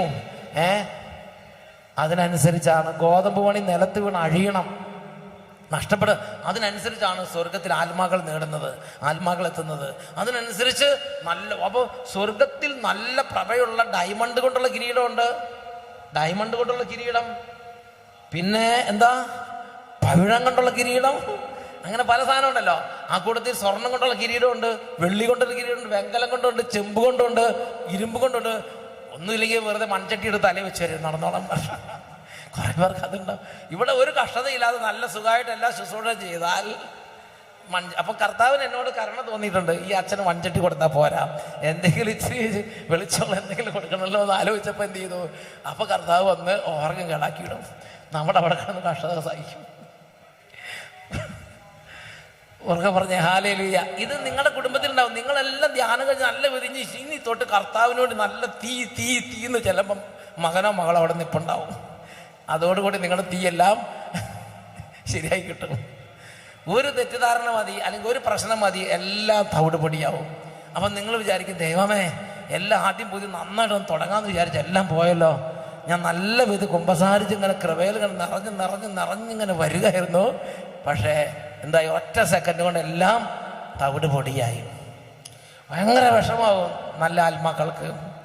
എന്നൊക്കെ പറഞ്ഞ ഹല്ലേലൂയ, ഹല്ലേലൂയ, ഹല്ലേലൂയ, ഹല്ലേലൂയ. സത്യത്തിൽ ദൈവം തന്നെയാണ് നമ്മളവിടെ എളുപ്പം. അത് ആ സമയത്ത് ദൈവമേ നന്ദി, ദൈവമേ നന്ദി, അങ്ങയുടെ തിരുനാമം മഹത്വപ്പെടട്ടെ, എനിക്കിത് ഉള്ളെങ്കിൽ ഇത് മതി, ഞാൻ ഇവിടെ അങ്ങേ എൻ്റെ ദൈവത്തിന് തെറ്റ് പറ്റില്ല, ദൈവം സർവശക്തനാണ്, ദൈവത്തിന് തെറ്റ് പറ്റില്ല, ദൈവമേ ഞാൻ അങ്ങേ സ്തുതിക്കുന്നു എന്ന് പറഞ്ഞ് ദൈവത്തിനുള്ള ശരണമേറ്റ് പറയുക. നിങ്ങളുടെ ആത്മാവ് അതിവേഗം പുണ്യ പരിപൂർണതയിലേക്ക് ഉയരും. നിങ്ങളൊരു 10,000 ധ്യാനം കൂടുന്നതിനേക്കാളും പെട്ടെന്ന് ഭൂം എന്ന് പറഞ്ഞിട്ട് പുണ്യ പരിപൂർണതയിലേക്ക് കൃപ കൊണ്ട് ആത്മാവ് നിറയും. എന്നൊക്കെ പറഞ്ഞ hallelujah, hallelujah, hallelujah, hallelujah, hallelujah, hallelujah, hallelujah, hallelujah. അതുകൊണ്ട് കർത്താവ് പറയാണ്, ഈ പ്രവൃത്തി കൊണ്ട് രക്ഷ പ്രാപിക്കുന്ന ആത്മാക്കളുടെ എണ്ണം അനുസരിച്ചുള്ള കിരീടങ്ങൾ കൊണ്ട് ഞാൻ അവനൊരു കിരീടം രൂപപ്പെടുത്തിക്കൊണ്ടിരിക്കുകയാണെന്ന് പറയണത്. അപ്പം ഈ കൺവെൻഷൻ നടക്കുമ്പോൾ എത്രമാത്രം കഷ്ടതയുണ്ടോ, എത്രമാത്രം ബുദ്ധിമുട്ടുകളുണ്ടോ, അതനുസരിച്ച് എനിക്ക് അവിടെ നല്ല നല്ല കിരീടങ്ങൾ ഉണ്ടാക്കിക്കൊണ്ടിരിക്കുകയാണ് കർത്താവ് എന്ന് ഒരു രഹസ്യം, ഒരു മിസ്റ്ററിയാണത്. ദൈവരാജ്യത്തിൽ ഈ രഹസ്യം വെളിപ്പെട്ട് കിട്ടിയാലാണ് ഇവിടെ നമുക്ക് ഈ കഷ്ടതയുടെ സമയത്ത് സന്തോഷത്തോടെ നിന്ന് ഇതെടുത്ത് ശുശ്രൂഷ ചെയ്യാൻ കഴിയുകയുള്ളൂ. എനിക്ക് പലപ്പോഴും അങ്ങനെ പറ്റിയിട്ടില്ലെന്നുള്ളത് കാര്യം നിങ്ങൾക്ക് നേരിട്ട് കൊണ്ട് മനസ്സിലായിട്ടുള്ള വിഷയങ്ങളാണ്. എന്നൊക്കെ പറഞ്ഞ hallelujah, hallelujah, price the Lord, price the Lord. പക്ഷേ ദൈവം നിരന്തരം വീണ്ടും അവസരം തരും, പരിശീലിപ്പിക്കുകയാണ്. ആത്മീയമായ പരിശീലനം കൊണ്ട് കുറേ പ്രയോജനമുണ്ട്. ഈ ജീവിതത്തിൽ, വരാനിരിക്കുന്ന ജീവിതത്തിൽ അത് നമ്മുടെ ഗ്ലോറി വർദ്ധിപ്പിക്കും. എന്നൊക്കെ പറഞ്ഞേ ഹല്ലേലൂയ, ഹല്ലേലൂയ, ഹല്ലേലൂയ, ഹല്ലേലൂയ. വിശുദ്ധ ഫൗസ്റ്റീന ഡയറിയിൽ 88, 86 ആ പാരഗ്രാഫിൽ വിശുദ്ധ ഫൗസ്റ്റീനോട് ഈശോ വെളിപ്പെടുത്തി കൊടുക്കുന്ന മറ്റൊരു കാര്യം ഇതാണ് രേഖപ്പെടുത്തിയിരിക്കുന്നത്. എൻ്റെ കുമ്പസാരക്കാരിലൂടെ ദൈവം നിർവഹിക്കുന്ന ഈ ദൗത്യത്തിനായി അദ്ദേഹം എത്രമാത്രം സഹിക്കേണ്ടി വരുമെന്ന് ഞാൻ മനസ്സിലാക്കി. അത് കണ്ടപ്പോൾ ഒരു നിമിഷം ഞാൻ ഭയപ്പെട്ടു പോയി. ഞാൻ കർത്താവിനോട് പറഞ്ഞു, ഈശോയെ, ഇത് അങ്ങയുടെ കാര്യമാണല്ലോ, എന്തുകൊണ്ടാണ് അങ്ങ് അച്ഛനോട് ഇങ്ങനെ പെരുമാറുന്നത്? അദ്ദേഹത്തോട് പ്രവർത്തിക്കാൻ കൽപ്പിക്കുമ്പോൾ തന്നെ അങ്ങ് തന്നെ പോയി തടസ്സങ്ങളും ഉണ്ടാക്കുന്നു എന്ന് എനിക്ക് തോന്നുന്നു. എഴുതുക, രാവും പകലും എൻ്റെ കണ്ണുകൾ അവന് ഞാൻ ഉറപ്പിച്ചിരിക്കുന്നു. അവൻ്റെ യോഗ്യത കൂട്ടാനാണ് ഈ പ്രതികൂലങ്ങൾ അനുവദിച്ചിരിക്കുന്നത്. നല്ല ഫലങ്ങൾക്കല്ല, മറിച്ച് എന്നെ പ്രതിയുള്ള ക്ഷമയ്ക്കും കഠിനാധ്വാനത്തിനുമാണ് ഞാൻ പ്രതിഫലം നൽകുന്നത്. അപ്പോൾ എൻ്റെ പ്രിയപ്പെട്ട മക്കളെ, നമ്മൾ മനസ്സിലാക്കേണ്ട പ്രധാനപ്പെട്ട കാര്യം ഇവിടെ പറഞ്ഞിട്ടുണ്ട്. എന്താ, എന്തുകൊണ്ടാണ് അച്ഛൻ ഇത്രമാത്രം കഷ്ടതയും കണ്ണുനീരും കൊടുക്കണത് എന്ന് ചോദിച്ചാൽ പറയാണ്, അവൻ്റെ യോഗ്യത കൂട്ടാനാണ് ഈ പ്രതികൂലങ്ങൾ അനുവദിച്ചിരിക്കുന്നത്. അവൻ്റെ യോഗ്യത, ധന്യത വർദ്ധിപ്പിക്കാൻ, നമ്മുടെ ആത്മാവിൻ്റെ ധന്യത. നിങ്ങളുടെ ആത്മാവ് വെറുതെ ഇങ്ങനെ തവിടിന് ചാക്കിനകത്ത് കെട്ടിവെച്ച പോലെ ഇരുന്നാൽ മതിയോ? അതിന് കുറച്ചും കൂടെ എലവേഷൻ, കുറച്ചും കൂടെ അത് എലവേറ്റ് ചെയ്യപ്പെടണ്ടേ, അത് കുറച്ചും കൂടെ ഉയർത്തപ്പെടണ്ടേ, കുറച്ചും കൂടെ ധന്യത വേണ്ടേ? എങ്ങനെയാണ് ഈ ആത്മാവിന് ധന്യത കൂട്ടണത്? ദൈവം തന്നെ അതിന് സാഹചര്യങ്ങൾ ഒരുക്കും. നമ്മുടെ ആത്മാവിന് ധന്യത കൂട്ടാൻ സമ്പത്ത് കുറെ അങ്ങോട്ട് കൂട്ടിന്ന് വിചാരിച്ച ആത്മാവിന്റെ ധന്യത കൂടുവോ മക്കളെ? കൂടുവോ? ഉറക്കെ പറ, കൂടുവോ? കൂടില്ല. നിങ്ങൾ കുറെ അങ്ങോട്ട് പഠിച്ചു, നല്ല സർട്ടിഫിക്കറ്റ് വാങ്ങിയെന്ന് വിചാരിച്ച് പഠിപ്പ് അങ്ങോട്ട് വർദ്ധിച്ചു എന്ന് വിചാരിച്ച ധന്യത കൂടുവോ? കൂടുവോ? ഇല്ല. പിന്നെ നിങ്ങൾ എന്താ ചെയ്യുന്നത്? മെഡൽ വാങ്ങിയെന്ന് വിചാരിച്ച് കൂടുവോ? അവാർഡുകൾ കിട്ടിയെന്ന് വിചാരിച്ച് കൂടുവോ? ഈ ലോകത്തിന്റെ കയ്യടി നിങ്ങൾക്ക് എത്ര കിട്ടുന്നോ അതനുസരിച്ച് പിതാവെങ്കിൽ പ്രതിഫലം ഇല്ല. ഡൗൺ ഡൗൺ ഡൗൺ, താഴേക്കാണ്. ലോകത്തിൽ നിങ്ങൾക്ക് പ്രതിഫലം കിട്ടിയാൽ പിതാവിങ്കൽ പ്രതിഫലം ഇല്ല. എൻ്റെ പ്രിയപ്പെട്ട സഹോദരങ്ങളെ, ഇത് ഈശോയ്ക്ക് അറിയാം നിങ്ങളുടെ ആത്മാവിന്റെ സ്ഥിതി. വരാനിരിക്കുന്ന രാജ്യത്ത് നിങ്ങളുടെ ആത്മാവിന്റെ സ്ഥിതി എന്താണെന്ന് ഈശോയ്ക്ക് അറിയാം. അതുകൊണ്ട് ഈശോ ഈ അച്ഛന് കണ്ണുനീര് അങ്ങോട്ട് കൊടുക്കാൻ തുടങ്ങി. എന്തിനാ? ഈ അച്ഛൻ്റെ കിരീടങ്ങളുടെ പ്രഭ കൂട്ടാനും ഈ അച്ഛൻ്റെ ആത്മാവിൻ്റെ ധന്യത വർദ്ധിപ്പിക്കാനും. വിശുദ്ധ ലൂക്കായുടെ സുവിശേഷത്തിൽ 12-ാം അധ്യായത്തിൽ 15-ാമത്തെ വാക്യത്തിൽ ഈശോ പഠിപ്പിച്ചിങ്ങനെയാണ്. ലൂക്ക 12:15, സമ്പത്ത് കൊണ്ടല്ല മനുഷ്യ ജീവിതം ധന്യമാകുന്നത്. കണ്ടോ? അത് അണ്ടർലൈൻ ചെയ്തേ. സമ്പത്ത് കൊണ്ടല്ല മനുഷ്യ ജീവിതം ധന്യമാകുന്നത്. എങ്ങനെയാണ് ഒരു ആത്മാവ് ധന്യമാകുന്നത്? എങ്ങനെയാണ് ഒരു ആത്മാവ് ധന്യമാകുന്നത്? ഒരാത്മാവ് ധന്യമാകുന്നത് എൻ്റെ പ്രിയപ്പെട്ട സഹോദരങ്ങളെ, ഇതുപോലെ ഈശോ നമുക്ക് വലിയ തരത്തിലുള്ള ഞെരുക്കങ്ങളും കണ്ണുനീരും അനുവദിക്കുമ്പോൾ, ആ സമയത്ത് നമ്മൾ ഗോതമ്പ് മണി പോലെ ചതഞ്ഞരഞ്ഞില്ലാതാകുന്ന സമയത്ത്, ഗോതമ്പ് മണി പോലെ നമ്മൾ നിലത്ത് വീണ് അഴിയുന്ന സമയത്ത്, ആ സമയത്ത് ദൈവമേ നന്ദി, ദൈവത്തിന് തെറ്റ് പറ്റുകയില്ല, ദൈവം ദോഷമായിട്ടൊന്നും ചെയ്യുകയില്ല.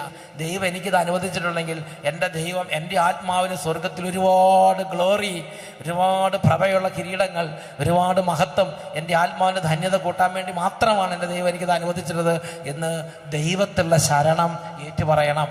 എന്നൊക്കെ പറഞ്ഞേ hallelujah, hallelujah, hallelujah, hallelujah, hallelujah, hallelujah, hallelujah, hallelujah. നിങ്ങൾക്ക് ക്ഷീണമായോ മക്കളെ? പവർ. ഈ കൺവെൻഷൻ കഴിയുമ്പോൾ കൊല്ലത്തുള്ള എല്ലാ സ്വർഗത്തിൽ നല്ല 4-5 നിലയുള്ള കിരീടങ്ങൾക്ക് അവകാശികളായി മാറണം എന്നൊക്കെ പറഞ്ഞേ ഹല്ലേലൂയ. 2 കരങ്ങൾ ഉയർത്തി പറഞ്ഞ കർത്താവെ, വരാനിരിക്കുന്ന കാലത്തെ കുറിച്ച് ചിന്തിക്കാൻ ഞങ്ങളെ സഹായിക്കണം. ഉച്ചത്തിലൊന്ന് സ്തുതിക്കാം. Hallelujah, hallelujah, hallelujah, hallelujah, hallelujah, hallelujah, hallelujah, hallelujah, hallelujah, hallelujah.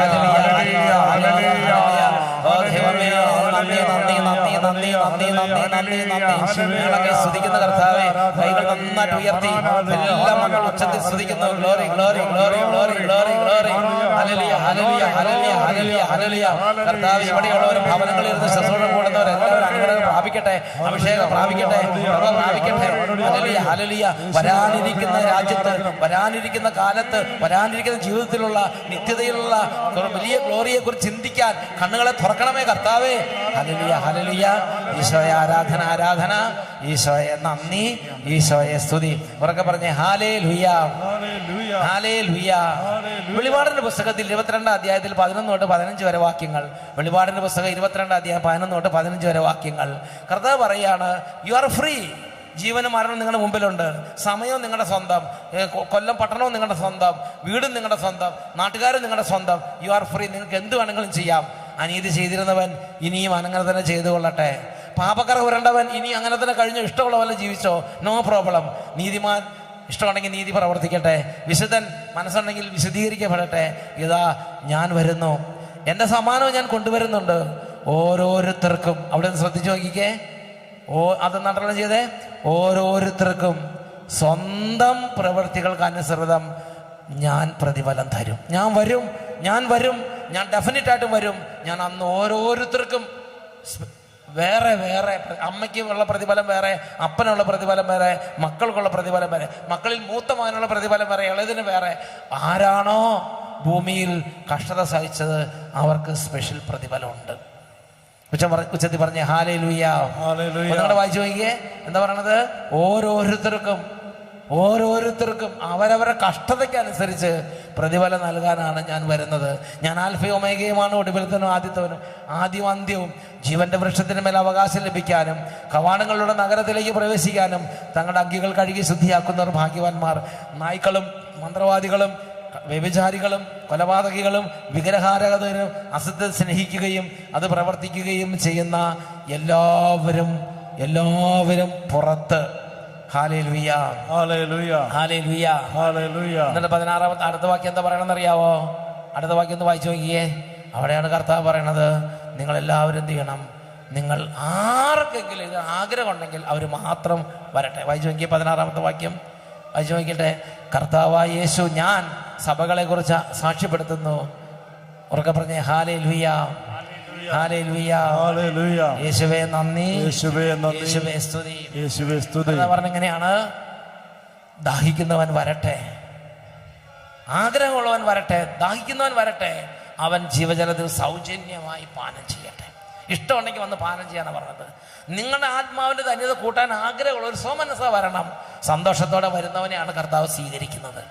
അതുകൊണ്ട് ഇന്ന് നിങ്ങളുടെ മനസ്സുകൊണ്ട് പറയണം, കർത്താവേ, ഈ ആത്മീയ രഹസ്യങ്ങൾ മനസ്സിലാക്കി അവിടുന്ന് അനുവദിക്കുന്നതെല്ലാം സന്തോഷത്തോടെ വെൽക്കം ചെയ്യുന്ന നല്ല ഒരു സഹന, ഒരു കഷ്ടതയുടെ അപ്പവും ക്ലേശത്തിന് ജലവും എൻ്റെ കർത്താവ് തരുമ്പം ഞാനൊരു കർത്താവ് ഒന്നിച്ച് അതിനെ എടുക്കുന്ന ഒരു മാനസിക പൗരുഷം തരണേന്ന് പറഞ്ഞ് പ്രാർത്ഥിക്കണം. എന്നുറക്കെ പറഞ്ഞേ ഹല്ലേലൂയ, ഹല്ലേലൂയ. ഫൗസീനയുടെ 149-149 ഖണ്ഡികയില് ഇവിടെയാണ് അങ്ങനെയാണ് പറയണത്. മഠാധികാരികൾ രോഗികളെ കുറിച്ച് വളരെ ശ്രദ്ധാലുക്കളായിരുന്നു, എന്നാൽ ഞാൻ ഉപേക്ഷിക്കപ്പെട്ടവളായി തോന്നാൻ കർത്താവ് അനുവദിച്ചു. ഇത് വേറൊരു മേഖലയാണ്. നമ്മളെ ആരൊക്കെ എന്തൊക്കെ നോക്കിയാലും നമുക്കൊരു ഫീലിംഗ് അങ്ങ് കയറും, അടിച്ചു കയറും. എന്താ? ഇപ്പൊ എന്നോടൊന്നും താല്പര്യമില്ല. വാഴക്കൊല വെട്ടിക്കഴിഞ്ഞാൽ പിന്നെ വാഴക്കുറ്റി കൊണ്ട് എന്താ കാര്യം? ഇപ്പൊ നമ്മള് റിട്ടയറായി, നമ്മളെ കൊണ്ട് കാര്യമില്ലാതായി. നമ്മള് ഒരു വല്ലാത്തൊരു വിഷമം അങ്ങോട്ട് കയറും. അത് ചിലപ്പോൾ ശുശ്രൂഷകർക്ക് അങ്ങനെ ഉണ്ടാകാം. അല്ലാതെ ഒരു ശുശ്രൂഷയിൽ നിന്ന് മാറ്റി നിർത്തി വേറൊരാളെ ശുശ്രൂഷയ്ക്കയറ്റി വല്ലാത്തൊരു പീഡ അങ്ങോട്ട് കയറും. എൻ്റെ പ്രിയപ്പെട്ട സഹോദരങ്ങളെ, അപ്പോൾ നമ്മൾ വിചാരിക്കാൻ ഇപ്പോൾ നമ്മുടെ അവിടുത്തെ മാതൃ അങ്ങോട്ട് വിചാരിച്ചാൽ, അച്ഛനങ്ങോട്ട് വിചാരിച്ചാൽ, വികാരിച്ചനങ്ങോട്ട് വിചാരിച്ചാൽ എല്ലാം അങ്ങോട്ട് നേരെയാക്കാമെന്ന് വിചാരിക്കരുത്. ഈശോ തന്നെയാണ് ഒരു ആത്മാവിനെ അന്ധകാരത്തിൽ സൂക്ഷിക്കാൻ ആഗ്രഹിക്കണമെങ്കിൽ ഒരാൾക്കും ആത്മാവിനെ വെളിച്ചത്തിലേക്ക് കൊണ്ടുവരാൻ പറ്റില്ല. വായിച്ചു നോക്കിയേ. എന്നാൽ മഠാധികാരികൾ വളരെ ശ്രദ്ധയോടെ എല്ലാം ശ്രദ്ധിച്ച് ക്രമീകരിച്ചുകൊണ്ടിരുന്നു. എന്നാൽ ഞാൻ ഉപേക്ഷിക്കപ്പെട്ടവളായി തോന്നാൻ കർത്താവ് അനുവദിച്ചു. അവിടത്തേക്ക് പ്രവർത്തിക്കാൻ നല്ല ഗുരുവായ അവിടുന്ന് എല്ലാ സൃഷ്ടികളെയും പിൻവലിച്ചു. ചിലപ്പോൾ കർത്താവ് അങ്ങനെ പിൻവലിക്കും. മാസങ്ങളോട് ആരും ഫോൺ ചെയ്യാതെയാവും. നമ്മളിങ്ങനെ തട്ടിമ്പുറത്ത് ഉണങ്ങാനുള്ള കാപ്പിക്കുരു പോലെ അവിടെ കിടക്കും. ആരുമില്ല നോക്കാൻ. അവിടെ ഇട്ടിട്ടങ്ങോട്ട് പോയി അവിടെ കിടക്കും. ഉറക്കെ പറഞ്ഞ ഹല്ലേലൂയ. അവിടെ കിടക്കും, മാസങ്ങളോളം വർഷം അവിടെ കിടക്കും. മറ്റവരൊക്കെ ഓടി നടക്കും. അവിടെ കല്യാണങ്ങൾ നടക്കുന്നു, അവിടെ ബർത്ത്ഡേ പാർട്ടികൾ നടക്കുന്നു, നമ്മളെ വിളിക്കുന്നുമില്ല, അറിയിക്കുന്നുമില്ല. കർത്താവ് അങ്ങനെ ഒരു ആത്മാവിനെ തട്ടുംപുറത്ത് കൊണ്ടേ സൂക്ഷിക്കാൻ ആഗ്രഹിക്കുന്നുണ്ടെങ്കിൽ വേറൊരാൾക്കും ആ സമയത്ത് കർത്താവ് അങ്ങോട്ട് തുറവി കൊടുക്കുകയാണ്. എല്ലാ സ്ഥലത്തുനിന്ന് കർത്താവ് വേർതിരിച്ച് ഒറ്റയ്ക്കാക്കും നമ്മളെ. നമ്മളാണെങ്കിൽ എല്ലാവരോടും കൂടെ രോഷം കൊണ്ട് രോഷം അങ്ങോട്ട് നിറഞ്ഞു പൊത്തും നമുക്ക്. പക്ഷേ എൻ്റെ പ്രിയപ്പെട്ട സഹോദരങ്ങളെ, ചിലപ്പോൾ കർത്താവ് കൃപ തോന്നി നമുക്ക് എൻ്റെ രഹസ്യം മനസ്സിലാക്കാൻ സാധിച്ചാൽ പിന്നെ നമുക്ക് ശാന്തരാകും. ആദ്യം കുറച്ച് ദിവസങ്ങൾ രോഷങ്ങൾക്ക് പൊന്തിയാലും പിന്നെ നമ്മൾ ശാന്തരാകും. പിന്നെ കർത്താവ് നമ്മളെ പഠിപ്പിക്കാൻ തുടങ്ങും. എന്തായാലും ഇങ്ങനെയാണ് പറയണത്, അവിടെ നിന്ന് എല്ലാ സൃഷ്ടികളെയും പിൻവലിച്ചു. 279 പാരഗ്രാഫ്, 279 പാരഗ്രാഫ് വിശുദ്ധ ഫൗസ്റ്റീന പറയണത് എങ്ങനെയാണ്? ദൈവത്തിൻ്റെ തിരുവിഷ്ടം നിറവേറട്ടെ എന്ന് പറയുന്നതിലാണ് യഥാർത്ഥ ദൈവസ്നേഹം അടങ്ങിയിരിക്കുന്നത്. യഥാർത്ഥ ആത്മീയ വളർച്ച അടങ്ങിയിരിക്കുന്നത് അവിടെയാണ്. എന്ത് സംഭവിച്ചാലും ശരി, എന്ത് സംഭവിച്ചാലും ശരി, ഇപ്പൊ നമ്മുടെ ചെവി തന്നെ കേൾക്കും നീ. അപ്പൊ എന്ത് ചെയ്യണം? ദൈവമേ, അങ്ങയുടെ തിരുവിഷ്ടം നിറവേറട്ടെ, അങ്ങേക്ക് ഒരിക്കലും തെറ്റുപറ്റില്ല, അവിടെ നിന്ന് നല്ലവനാണ് എന്ന് പറഞ്ഞ് ദൈവത്തിലുള്ള ശരണം പറഞ്ഞുകൊണ്ടിരിക്കണം. ദൈവത്തിൻ്റെ തിരുവിഷ്ടം നിറവേറുന്നതിൽ സന്തോഷിക്കാൻ തുടങ്ങണം. ദൈവത്തിൻ്റെ തിരുവിഷ്ടം നിറവേറുന്നതിൽ സന്തോഷിക്കാൻ തുടങ്ങണം.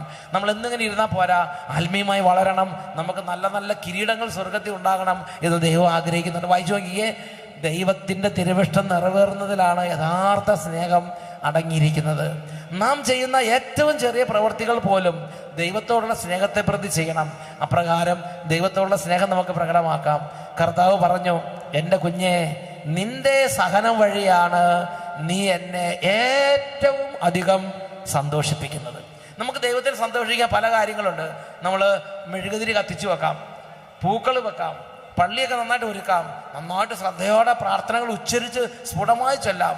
ഇന്ന് നമ്മൾ കുർബാനയ്ക്ക് നല്ല സ്ഫുടമായിട്ട് ഉച്ചരിച്ച് നല്ല പ്രാർത്ഥനകൾ നമ്മുടെ സഹോദരങ്ങൾ അർപ്പിച്ചു. നല്ല ഭക്തിയോടെ ജീവിക്കാം, ഒരുപാട് ദാനധർമ്മങ്ങൾ ചെയ്യാം, ജീവകാരുണ്യ പ്രവർത്തനങ്ങൾ, ഇതൊക്കെ ദൈവത്തെ സന്തോഷിപ്പിക്കുന്നതാണ്.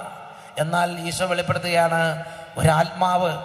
ഒരാത്മാവ് ദൈവത്തിൻ്റെ പദ്ധതി അനുസരിച്ച് ദൈവം അതിൻ്റെ വളർച്ചയ്ക്ക് വേണ്ടി അനുവദിച്ചു കൊടുക്കുന്ന തിരസ്കരണം, ഉപേക്ഷിക്കപ്പെടൽ, ആരും നോക്കാത്ത വിധം പരിത്യക്താവസ്ഥ, ഇതൊക്കെ എല്ലാവർക്കും ഉണ്ടാവും. അച്ഛനും ഉണ്ടാവും, നിങ്ങൾക്കും ഉണ്ട്, എല്ലാവർക്കും ഉണ്ടാവും. പരിത്യക്താവസ്ഥ, ഉപേക്ഷിക്കപ്പെടൽ, വേദന, രോഗം, കഷ്ടത, കണ്ണുനീര്, തെറ്റിദ്ധരിക്കപ്പെടുന്ന അവസ്ഥ, ഈ അവസ്ഥയിലെല്ലാം ഈ ആത്മാവ് ദൈവമേ നിനക്ക് സ്തുതി എന്ന് പറഞ്ഞ് അത് സ്വീകരിച്ചാൽ, വായിച്ചു നോക്കിയേ, എന്താ പറയണത്? അങ്ങനെ ചെയ്താൽ അതങ്ങട് ദൈവമേ നിനക്ക് സ്തുതി എന്ന് പറഞ്ഞത് അങ്ങോട്ട് ആ കഷ്ടതയുടെ ജലം സ്വീകരിച്ചാൽ, എൻ്റെ മകളെ, സഹനം വഴിയാണ് നീ എന്നെ ഏറ്റവും അധികം പ്രീതിപ്പെടുത്തുന്നത്. ഈ ഭൂമി നമുക്ക് ചെയ്യാവുന്ന ഏറ്റവും വലിയ ദൈവത്തിൻ്റെ സംപ്രീതി കൊണ്ടുവരുന്ന ഒരു പുഷ്പം നമുക്ക് അർപ്പിക്കാം. അതാണ് സഹനത്തിൻ്റെ പുഷ്പം. അതങ്ങോട്ട് വെച്ചാൽ അതിൽ ദൈവത്തിന് അത്രയും സംപ്രീതിയായിരിക്കും. അടുത്തത്, എൻ്റെ മകളെ, നിന്റെ ശാരീരികവും മാനസികവുമായ സഹനത്തിൽ സൃഷ്ടികളിൽ നിന്ന് സഹതാപം കാക്ഷിക്കരുത്. അത് ഞാൻ ചിലർ ശ്രദ്ധിച്ചിട്ടുണ്ട്. എന്തെങ്കിലും ചെറിയൊരു ഓടി നടന്ന് എല്ലാവരോടും പറയും, ഷോ നിങ്ങൾ അറിഞ്ഞോ എന്നോട് അവരങ്ങനെ ചെയ്തത്, എന്നോട് ഇങ്ങനെ ചെയ്തത്, ഒന്നുമില്ലെങ്കിൽ ഞാൻ 25 വർഷം ഇവിടെ ചെയ്തിരുന്ന ആളല്ലേ, ഒന്നുമില്ലെങ്കിൽ ഞാൻ ഇവിടുത്തെ ഒരു സിസ്റ്റർ, ഒന്നുമില്ലെങ്കിൽ ഞാൻ ഇവിടെ ഇത്രയും വർഷം ഉണ്ടായിരുന്ന ആളല്ലേ, എന്നത് ഇവരെല്ലാം എങ്ങനെ ചെയ്യണത്? ഇങ്ങനെ അങ്ങോട്ട് തുടങ്ങിയ പരിഭവം, പിറുവിറുപ്പ്, വിഷമം, സങ്കടം, പരാതി, കണ്ണുനീര്, ഇങ്ങനെ അങ്ങോട്ട് പോകും. പ്രളയമാണ് പ്രളയം, പരാതി പ്രളയം. നിറക്കെ പറഞ്ഞ ഹല്ലേലൂയ. വിഷമം അല്ലേ, ഒരു വിഷമം അങ്ങോട്ട് കയറും. നിറക്കെ പറഞ്ഞ ഹല്ലേലൂയ. ഒന്നുകൂടെ വായിച്ചു നോക്കിയേ, എന്താ പറയണത്? എൻ്റെ മകളെ, എൻ്റെ മകനെ, നിന്റെ ശാരീരികവും മാനസികവും കുടുംബപരവും ശുശ്രൂഷാപരവുമായ സഹനത്തിൽ സൃഷ്ടികളിൽ നിന്ന് നീ സഹതാപം കാക്ഷിക്കരുത്. കലർപ്പില്ലാത്ത നിഷ്കളങ്ക സ്നേഹത്തിൻ്റെ പരിമളം ഞാൻ നിന്നിൽ നിന്ന് ആഗ്രഹിക്കുന്നു. സൃഷ്ടികളിൽ നിന്ന് മാത്രമല്ല, നിന്നിൽ നിന്ന് തന്നെ നീ വിടുതൽ പ്രാപിക്കണം എന്ന് പറഞ്ഞാൽ കുറച്ച് കഴിയുമ്പോൾ നമ്മൾ തന്നെ എന്ത് ചെയ്യും? നമ്മൾ തന്നെ നമ്മുടെ കാര്യങ്ങൾക്ക് വേണ്ടി ഒച്ച വെക്കാൻ തുടങ്ങും. Price the Lord. അതായത് പറഞ്ഞെങ്ങനെയാണ്, ഡിനൈ യുവർസെൽഫ്. നീ നിനക്ക് വേണ്ടി നീ ഉള്ള കാര്യം നീ കർത്താവിനെ ഏൽപ്പിക്കുക. അപ്പൊ ദൈവം ഉദാഹരണത്തിന് ഞാനൊരു ഉദാഹരണം പറയാം. ഒരു കുട്ടി, ആ കുട്ടീനെ ക്ലാസ്സിലെ ടീച്ചർ തെറ്റിദ്ധരിച്ച് കഠിനമായി എല്ലാവരുടെ മുമ്പിൽ ശാസിച്ചു. ആ കുട്ടി നിശബ്ദനായി അവിടെ നിന്ന് അതെല്ലാം സഹിച്ചു. ഒരൊറ്റ അക്ഷരം, 9ാം ക്ലാസ്സിലെ കുട്ടിയാണ്, ഒരൊറ്റ അക്ഷരം തിരിച്ചു പറഞ്ഞില്ല. ഇതിൻ്റെ ഇൻ്റർവെൽ സമയത്ത് കൂട്ടുകാരൊക്കെ പറഞ്ഞു, നീ എന്തിനാണ് മിണ്ടാതെ നിന്നത്?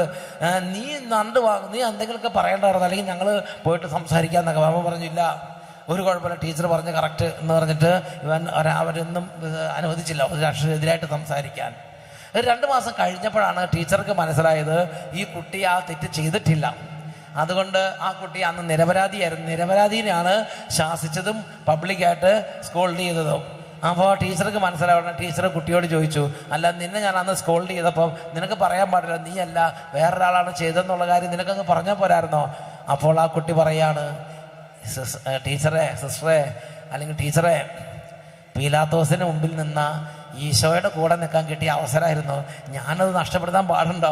ഞാനത് പീലാത്തോസിന് ഈശോയുടെ കൂടെ കുറച്ചു നേരം നിന്ന് നോക്കിയതാണ് എന്ന് ആ കുട്ടി ഒരു സന്തോഷമായിട്ട് ആ കുട്ടി പറഞ്ഞു. ടീച്ചറോട് എനിക്ക് ഒരു പ്രശ്നമില്ല, ഞാനങ്ങനെ സന്തോഷമായിട്ട് ഞാനും ഈശോയും കൂടെ ഒന്നിച്ചവിടെ നിൽക്കുകയായിരുന്നു എന്ന് പറഞ്ഞു. എൻ്റെ പ്രിയപ്പെട്ട സഹോദരങ്ങൾ, ചിന്തിച്ചു നോക്കിയേ, സൃഷ്ടികളിൽ നിന്ന് ആരിൽ നിന്ന് സഹതാപം കാക്ഷിക്കുന്നില്ല. അവർക്ക് ചെയ്യാവുന്നതിൻ്റെ മാക്സിമം ചെയ്തോട്ടെ. ഇവിടെ നമ്മൾ ഈശോയും പീലാത്തോസിന് മുമ്പിൽ ഈശോയും കുട്ടിയും കൂടെ ഒരുമിച്ച് നിന്ന് അവരവിടെ സംസാരിച്ചുകൊണ്ടിരിക്കുകയാണ്.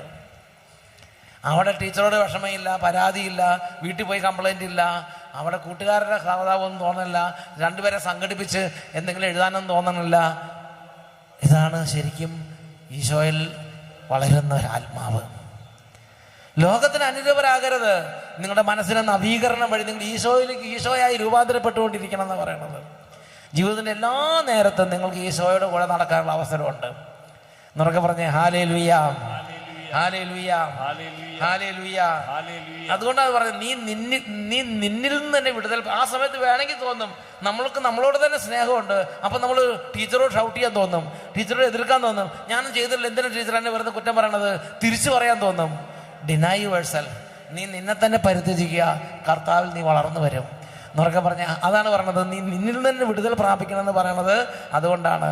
നീ സൃഷ്ടികളിൽ നിന്ന് സഹതാപം കാക്ഷിക്കാതിരുന്നാൽ മാത്രം പോരാ, നീ നിന്നിൽ നിന്ന് തന്നെ വിടുതൽ പ്രാപിക്കുന്ന പറഞ്ഞാൽ നീ നിന്നെ തന്നെ പരിത്യജിക്കണം. പ്രൈസ് ദി ലോർഡ് എന്നൊക്കെ പറഞ്ഞേ hallelujah, hallelujah, hallelujah, price the Lord. 1258 1268 പറഞ്ഞത് എങ്ങനെയാണ്? ഈശോ ഒരു ദിവസം വിശുദ്ധ ഫൗസ്റ്റീനയ്ക്ക് പ്രത്യക്ഷപ്പെട്ടു. വിശുദ്ധ ഫൗസ്റ്റീനയ്ക്ക് ഈശോ പ്രത്യക്ഷപ്പെട്ടിട്ട് വിശുദ്ധ ഫൗസ്റ്റീനോട് ഈശോ പറഞ്ഞു കൊടുക്കുകയാണ്, ഈ ലോകത്തിൽ ഓടി നടന്ന് നല്ല തീയായിട്ട് ആക്റ്റീവായിട്ട് ശുശ്രൂഷ ചെയ്യുന്ന ഒത്തിരി ശുശ്രൂഷകരുണ്ട്. അങ്ങനെ പറന്ന് നടന്ന് ശുശ്രൂഷ ചെയ്യുന്ന ശുശ്രൂഷകരെക്കാൾ കൂടുതൽ ആത്മാക്കളെ നേടുന്നത് സഹിക്കുന്ന ആത്മാക്കളാണ്. സഹിക്കുന്ന ആത്മാക്കളാണ്. അത് വായിച്ചു നോക്കിയേ, എന്താ എഴുതിയിരിക്കുന്നത്? സഹിക്കുന്ന ഒരാത്മാവ് പ്രവർത്തനനിരതമായ ഒരാത്മാവിനേക്കാൾ കൂടുതൽ ആത്മാക്കളെ നേടും. അനുഗ്രഹമാണ് കൂടുതൽ. അപ്പോൾ ഞാൻ ഓടി നടന്ന് ശുശ്രൂഷ ചെയ്യണു, അജയൻ അവിടെ കടന്ന് സഹിക്കുന്നു എന്ന് വിചാരിക്കുക. അജയനാണ് കൂടുതൽ ആത്മാക്കളെ നേടുന്നതും കൂടുതൽ സ്വർഗത്തിൽ നിക്ഷേപമുണ്ടാകണം. നമ്മൾ വിചാരിക്കും രോഗിയായി കടന്നാൽ പിന്നെ നമ്മുടെ കാര്യം പോകാം. അത് ഞാൻ ചിലർ കേട്ടിട്ടുണ്ട്, ഈ ഓടി നടക്കുന്ന സമയത്ത് മാത്രമേ ഇതുള്ളൂ, പിന്നെ കിടപ്പായി ഒരാൾ പോലും നമ്മളെ നോക്കാം. ആ സമയത്താണ് ശരിക്കും നമുക്ക് നല്ല കൂടുതൽ ആത്മാക്കളെ നേടാൻ പറ്റിയ സമയം. എന്ന് ഉച്ചത്തിൽ പറഞ്ഞേ ഹല്ലേലൂയ, ഹല്ലേലൂയ, ഹല്ലേലൂയ, ഹല്ലേലൂയ. എൻ്റെ പ്രിയപ്പെട്ട സഹോദരങ്ങളെ, നിങ്ങൾ കിടക്കുന്ന സമയത്തും നിങ്ങൾ രോഗിയായിരിക്കുന്ന സമയത്തും നിങ്ങൾ തിരസ്കരിക്കപ്പെടുന്ന സമയത്തും നിങ്ങൾ എല്ലാത്തിൽ നിന്നും മാറ്റി നിർത്തപ്പെടുന്ന സമയത്തും നിങ്ങൾ നിയമം വഴി നിങ്ങൾ വിലക്കപ്പെടുന്ന സമയത്തെല്ലാം നിങ്ങൾക്ക് ആത്മാക്കളെ നേടാൻ പറ്റും. ആത്മാക്കളെ നേടാൻ പറ്റും. നിങ്ങൾ ഓടി നടക്കണമെന്നൊന്നൊരു നിർബന്ധമില്ല, പ്രസംഗിക്കണമെന്നൊന്നൊരു നിർബന്ധമില്ല. ദൈവത്തിൻ്റെ വെളിപാടിനനുസരിച്ച് ഈ ആത്മാവിനെ കർത്താവ് വെളിപ്പെടുത്തുന്നതാണ്. സഹിക്കുന്ന ഒരാത്മാവ് പ്രവർത്തനനിരതമായിരിക്കുന്ന ആത്മാവിനേക്കാൾ കൂടുതൽ ആത്മാക്കളെ സ്വർഗത്തിന് വേണ്ടി നേടും. ആ ആത്മാവാണ് അനുഗ്രഹമുള്ള ആത്മാവ്. അപ്പോൾ ഒരു സഹനമില്ല, സഹനമൊക്കെ മാറിക്കിടുന്ന ആത്മാവല്ല അനുഗ്രഹമുള്ള ആത്മാവ്. ദൈവചിന്തയോടുകൂടെ സഹിക്കുന്ന ആത്മാവാണ് അനുഗ്രഹമുള്ള ആത്മാവ്. അപ്പം ഇതിനകത്ത് തന്നെ ഒത്തിരി പേര് നടുവേദന കൊണ്ട് ഇങ്ങനെ വിഷമിച്ചിരിക്കുന്നവരുണ്ട്, ഒത്തിരി പേരുണ്ട്. അപ്പം എനിക്കൊന്നും അത്ര വലിയ നടുവേദനയൊന്നുമില്ല. ഈ നടുവേദന ഉള്ളവരെക്കാൾ, നടുവേദന ഇല്ലാത്തവരെക്കാൾ നടുവേദനയോടുകൂടി ഇരിക്കുന്നവരാണ് സ്വർഗത്തിൽ അനുഗ്രഹമുള്ള ആത്മാവ്. എന്നുവെച്ചതി പറഞ്ഞേ ഹല്ലേലൂയ. അതുകൊണ്ട് സഹിക്കുന്നവരെ ഭാഗ്യവാന്മാരായി നമ്മൾ കണക്കാക്കുകയാണ്. സഹിക്കുന്നവരെ ഭാഗ്യവാന്മാരായി കണക്കാക്കുന്ന അതിന് നമുക്ക് ഈ വരാനിരിക്കുന്ന ജീവിതത്തെക്കുറിച്ചൊരു ജ്ഞാനം കിട്ടിയാലാണ് ഇത് നമുക്ക് തെളിഞ്ഞു വരുള്ളൂ. എന്നുറക്കെ പറഞ്ഞ hallelujah, hallelujah, hallelujah, hallelujah, hallelujah, hallelujah, hallelujah. Hallelujah. 1737 വിശുദ്ധ ഫൗസീന ഒരു ദിവസം ഈശോയോട് പറഞ്ഞു, ഈശോയെ അങ്ങ് എന്നെ പറ്റിക്കാൻ തുടങ്ങിയിട്ട് കുറെ കാലമായി. അങ്ങ് എന്നോട് ഓരോരോ കാര്യങ്ങൾ ഇങ്ങനെ പറയും, സ്വർഗത്തിലെ കാര്യങ്ങൾ കാണിച്ചു തരും. പക്ഷേ ഞാൻ ഇവിടെ നോക്കുമ്പോൾ എല്ലാവരും എന്നെ വെറുക്കുന്നു, എന്നെ ഒരാളും അംഗീകരിക്കുന്നില്ല. ഞാൻ എന്ത് പറഞ്ഞാലും തട്ടിപ്പ പറയണമെന്ന് പറയും. ഒരാളും ഞാൻ പറഞ്ഞ വാക്കിന് വില വെക്കുകയല്ല. ഈശോയോട് വിശുദ്ധ ഫൗസീന പറയുകയാണ്, എന്തിനാ എന്നെ ഇങ്ങനെ കണ്ടമാനം ഈ കഷ്ടപ്പെടുത്തണത്? കുറച്ച് ദിവസങ്ങൾക്ക് നല്ല ദിവസങ്ങൾ തന്നുകൂടെ എന്ന് ചോദിക്കുകയാണ്. അപ്പൊ എന്താ ഈശോ പറയുന്നത്? വായിച്ചു നോക്കിയേ, 1787. ഞാൻ കർത്താവിനെ കണ്ടപ്പോൾ അവിടത്തോട് പറഞ്ഞു, ഈശോയെ അങ്ങനെ പറ്റിക്കുകയാണ്. അങ്ങ് സ്വർഗത്തിന്റെ വാതിൽ തുറന്ന് സന്തോഷമൊക്കെ കാണിച്ചു തരും, പക്ഷെ എന്നെ ഭൂമി വിട്ടിട്ട് പോകും. എന്നെ സ്വർഗത്തിൽ ഇങ്ങനെ എടുത്തുകൂടെ? എനിക്ക് സ്വർഗത്തിൽ വന്ന അങ്ങയുടെ കൂടെ സുഖമായിട്ടിരിക്കാൻ ഭയങ്കര ഇഷ്ടമാണ്, പക്ഷെ സ്വർഗത്തിലേക്ക് കൊണ്ടുപോകണില്ല, ഈ രോഗിയായിട്ട് ഭൂമിയിൽ തന്നെ ഇട്ടിട്ട് പോകും. അങ്ങനെ സ്വർഗത്തിന്റെ വാതിൽ തുറന്ന് സ്വർഗത്തിലെല്ലാം കാണിച്ചു തരും, എന്നിട്ട് ഭൂമി ഇട്ടിട്ട് പോകും. അങ്ങനെ എപ്പോഴും പറ്റിക്കുകയാണ്. കർത്താവ് എന്നോട് പറഞ്ഞു, സ്വർഗത്തിലിരുന്ന് ഈ നാളുകളെ കാണുമ്പോൾ നീ ആനന്ദിക്കുകയും ഇത്തരം ദിവസങ്ങൾ സാധിക്കുന്നിടത്തോളം അധികം ഉണ്ടായിരുന്നെങ്കിൽ എന്ന് നീ അന്ന് ആഗ്രഹിക്കുകയും ചെയ്യും. നീ അന്ന് ആഗ്രഹിക്കുകയും ചെയ്യും. നിനക്ക് ഇപ്പോൾ ഇത് മനസ്സിലാക്കാൻ പറ്റാത്തതിൽ ഞാൻ അത്ഭുതപ്പെടുന്നില്ല. എന്നുറക്കെ പറഞ്ഞേ ഹല്ലേലൂയ, ഹല്ലേലൂയ. അപ്പൊ അതായത് വിശുദ്ധ ഫൗസീനോട് ഈശോ പറഞ്ഞു കൊടുക്കുകയാണ്, നീ ഇതെല്ലാം കഴിഞ്ഞ് മരിച്ച് ഒരു നാൾ സ്വർഗത്തിൽ വരും. അന്ന് തിരിഞ്ഞു നോക്കുമ്പോൾ ഈ ദിവസങ്ങൾ നീ കാണും. ഈ ദിവസങ്ങളിൽ നിനക്ക് കിട്ടിയ ആത്മീയ കൃപകൾ നീ കാണും. നിന്റെ ആത്മാവിന് കിട്ടിയ ഗ്ലോറി നീ മനസ്സിലാക്കും. അന്ന് നീ എന്നോട് ഇങ്ങനെ കംപ്ലൈൻറ്റ് ചെയ്യും, എന്തുകൊണ്ട് എനിക്ക് കുറച്ചും കൂടെ കൂടുതൽ അതുപോലെ സഹനത്തിന് ദിവസങ്ങൾ തന്നില്ല, എന്നെ എന്തിനാ പെട്ടെന്ന് എടുത്ത് കുറച്ചും കൂടെ സഹിക്കാൻ വേണ്ടി ആ കട്ടിലും കിട്ടേക്കാൻ പാടില്ലായിരുന്നോ? എന്നാൽ എനിക്ക് കുറച്ചും കൂടെ കൂടുതൽ ഗ്ലോറി കിട്ടുമായിരുന്നല്ലോ, എന്തിനാണ് എൻ്റെ സഹനത്തിൻ്റെ ദിവസങ്ങൾ വെട്ടിക്കുറച്ചത് എന്ന് എന്നോട് നീ കംപ്ലൈൻറ്റ് ചെയ്യും. നീ എന്നോട് പരാതി പറയും, എന്തുകൊണ്ട് ആ ദിവസങ്ങൾ ഇത്രമാത്രം വെട്ടിക്കുറച്ചു എന്ന് ചോദിക്കുമെന്ന്.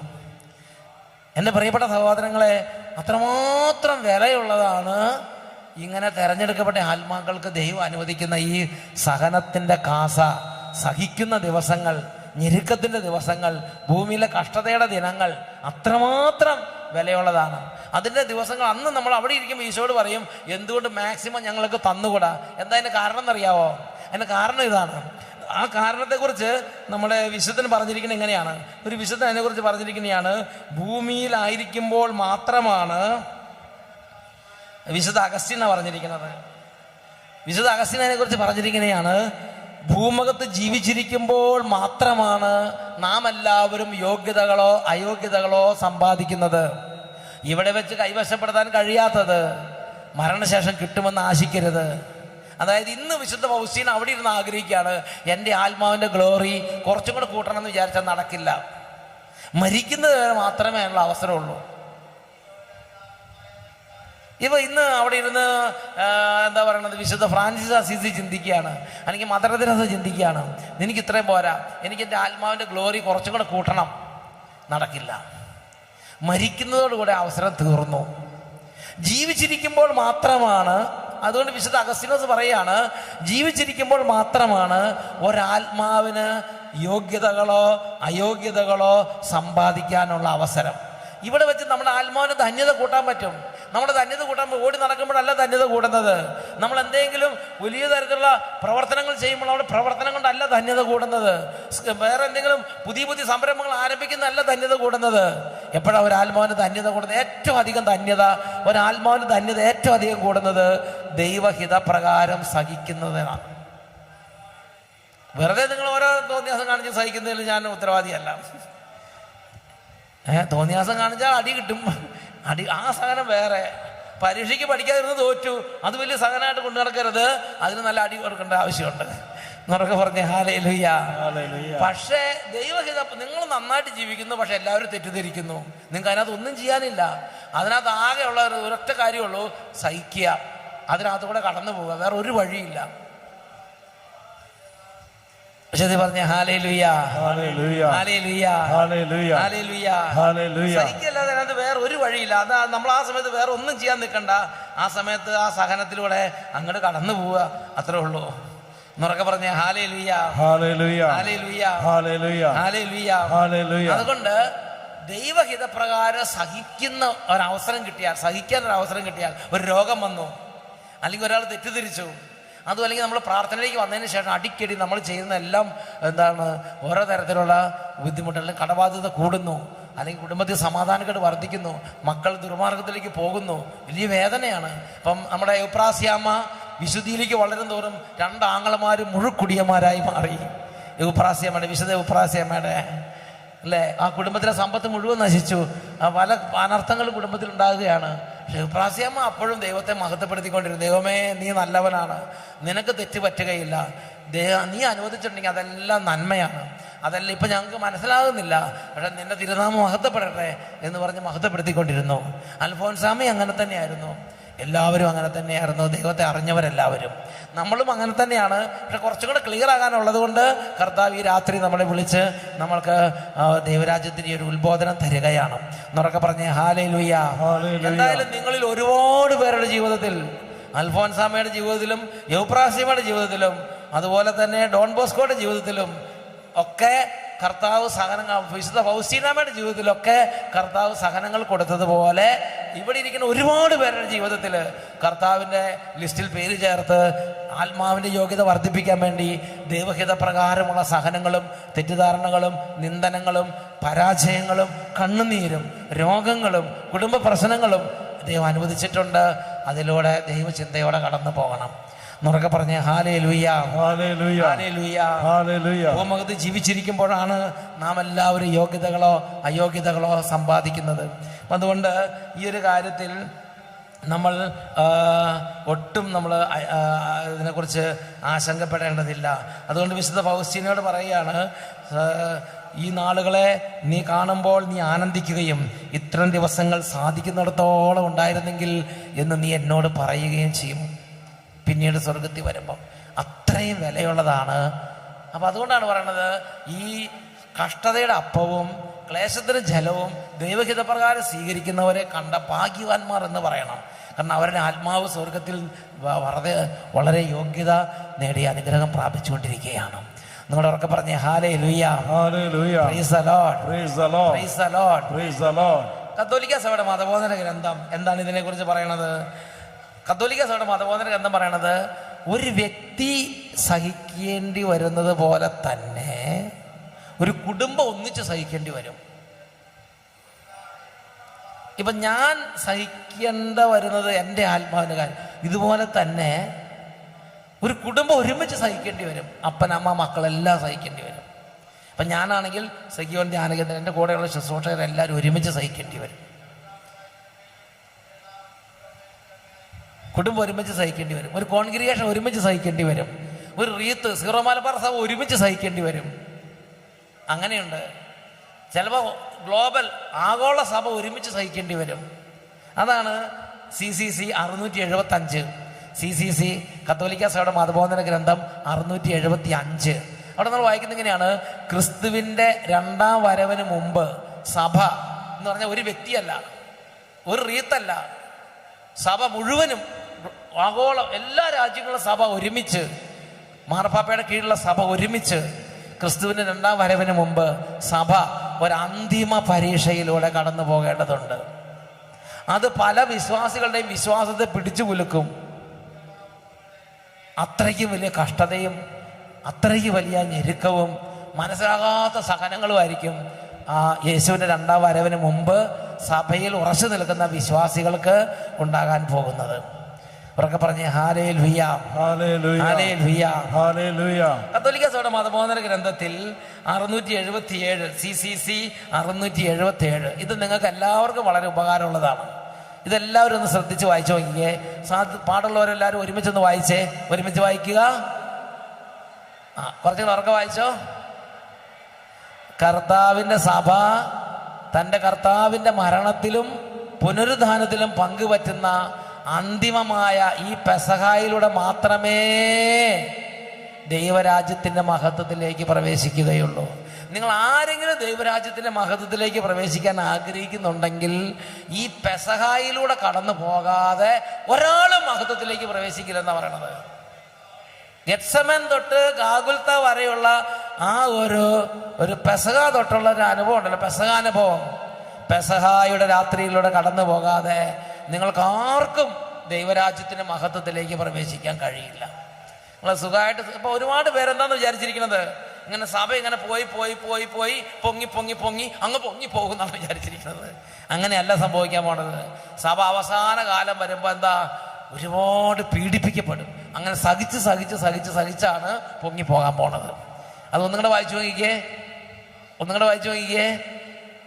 ഈ രാജ്യം, ദൈവരാജ്യം സാക്ഷാത്കരിക്കപ്പെടുന്നത് സഭ ഉത്തരോത്തരം പൊങ്ങി പൊങ്ങി പൊങ്ങി പൊങ്ങി അങ്ങോട്ട് ഗ്ലോറി ആയിട്ട് ഈ ഭൂമി എല്ലാവരുടെ മുമ്പിൽ വെച്ച് നല്ല ഗ്ലോറിയസ് ആയിട്ട് ഇരിക്കുമ്പോഴല്ല, പിന്നെയോ തിന്മയുടെ അന്തിമമായ സ്വതന്ത്ര വിഹാരത്തിൽ അത് ചവിട്ടിമെതിക്കപ്പെടും.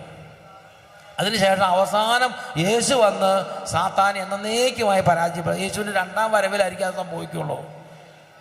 അതിനു മുമ്പ് തിന്മയുടെ അന്തിമമായ ഒരു സ്വതന്ത്ര ഒരു അഴിഞ്ഞാട്ടം ഉണ്ടാവും. അഴിഞ്ഞാട്ടം, ആ അഴിഞ്ഞാട്ടത്തിന്റെ ഭാഗമാണ് ജനറൽ അനാർക്കി സഭയിലുണ്ടാവും. ജനറൽ അനാർക്കി എന്ന് പറഞ്ഞാൽ ഒറ്റ സിസ്റ്റർമാർ സഭയെ അനുസരിക്കാതെയാവും, ഒറ്റ വൈദികർ സഭയെ അനുസരിക്കാതെയാവും, എല്ലാവരും വാളെടുത്തവരെല്ലാം വെളിച്ചപ്പാടാവും, എല്ലാവരും അവരവർ ഓരോ സഭാ നേതാക്കന്മാരായിരിക്കും. അതാണ് പറയണത്, there will be a general anarchy in the Catholic Church. യേശുവിന് 2ാം വരവിന് തൊട്ട് മുമ്പ് സഭയിൽ വ്യാപകമായ അരാജകത്വം ഉണ്ടാവും. അനുസരിക്കുന്ന ആളുകൾ ചുരുങ്ങും. കുടുംബങ്ങളിൽ അങ്ങനെ തന്നെ, കുടുംബങ്ങളുടെ സ്ഥിതി ഏതാണ്ട് അതുപോലെ ആയിട്ടുണ്ട്. ഒറ്റ ഒരെണ്ണത്തിന് അനുസരിക്കാൻ പറ്റാതെ ആയിട്ടുണ്ട്. എന്തെങ്കിലും പറഞ്ഞ ഉടനെ വിവാഹമോചനം, കുട്ടികളോട് പറഞ്ഞ ഉടനെ അതിങ്ങനെ ഒരു പ്രത്യേക ഒരു റിയാക്ഷൻ. ഒറ്റ ഒരെണ്ണത്തോട് പറയാൻ പറ്റാത്ത സ്ഥിതിയായി പാരൻസിന്. എന്താ, ഒരു പ്രത്യേക ഒരു അന്തരീക്ഷം വ്യാപകമായി നടപ്പാകും. ഇത് കുട്ടികളുടെ കാര്യത്തിൽ മാത്രമല്ല, ചെറുത് തൊട്ട് വലുത് വരെയുള്ള മുഴുവൻ സഭാമക്കളുടെ ജീവിതത്തിൽ ഇത് വരും. എൻ്റെ പ്രിയപ്പെട്ട സഹോദരങ്ങളെ, അതാണ് പറയണത്, കർത്താവിൻ്റെ സഭ ഉത്തരോത്തരം ഉയർന്ന് വിജയം വരിച്ച് അങ്ങനെ ഗ്ലോറിയസ് ആയിട്ട് നേരെ സ്വർഗത്തിലേക്ക് പോവുകയല്ല ചെയ്യണത്. അവസാനം വരുമ്പോൾ ചവിട്ടിമതിക്കപ്പെടും. തിന്മയുടെ സ്വതന്ത്രമായ വിഹാരത്തിൽ അത് ചവിട്ടിമതിക്കപ്പെട്ട് അങ്ങനെ വിഷമിക്കും. ഈശോ വന്ന് സാത്താനെ തോൽപ്പിക്കുന്നത് വരെ സഭ വിഷമിക്കും എന്നുറക്കെ പറഞ്ഞേ ഹല്ലേലൂയ, ഹല്ലേലൂയ. അതിനൊന്നൊരു പരിഹാരമില്ല സഹോദരങ്ങളെ.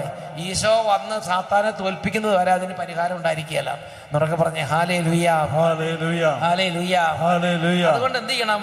677 പറയാണ്, സഭ തൻ്റെ കർത്താവിൻ്റെ മരണത്തിലും പുനരുദ്ധാനത്തിലും പങ്കുപറ്റുന്ന അന്തിമമായ പെസഹായിലൂടെ മാത്രമേ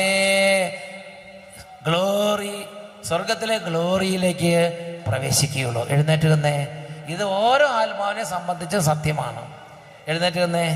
വിശുദ്ധ ഡോൺ ബോസ്കോ ഇതിനെക്കുറിച്ച് പറഞ്ഞിരിക്കുന്ന ഒരു കാര്യം കൂടെ പറഞ്ഞ് നമ്മൾ കൺക്ലൂഡ് ചെയ്യാൻ പോവുകയാണ്. വീട്ടിലുള്ളവർ എഴുന്നേറ്റ് നിന്നോ.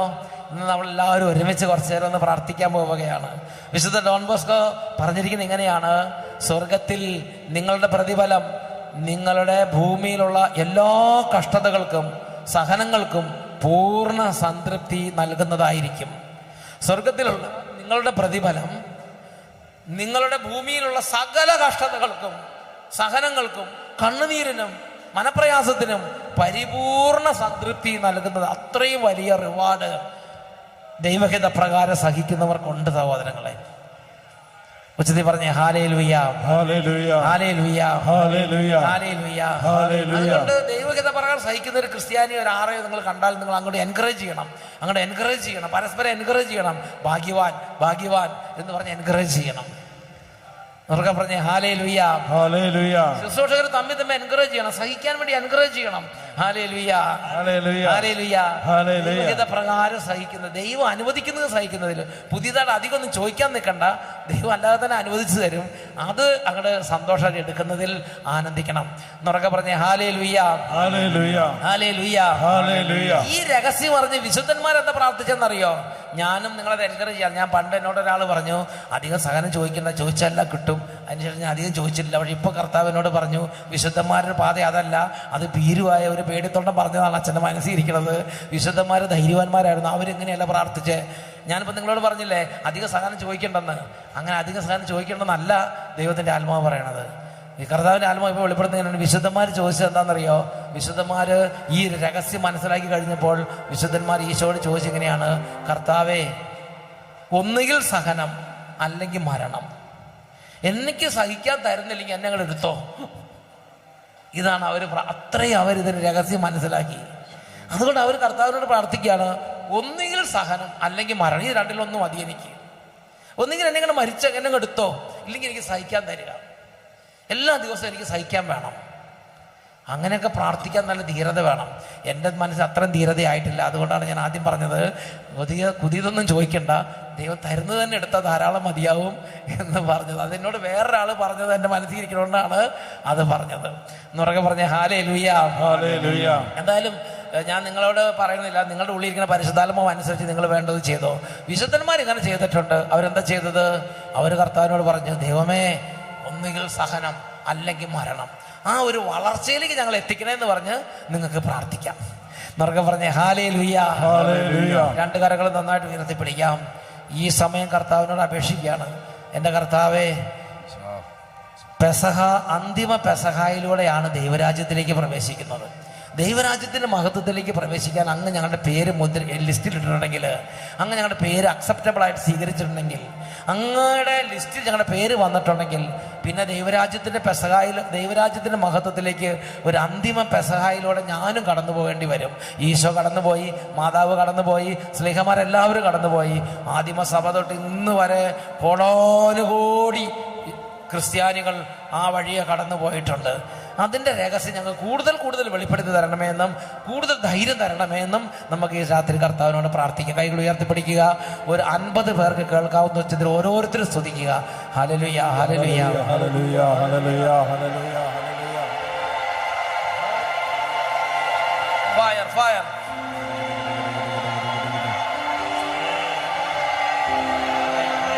Hallelujah, hallelujah, hallelujah, hallelujah. എല്ലാവരും സ്തുതിച്ചുകൊണ്ടിരിക്കുക.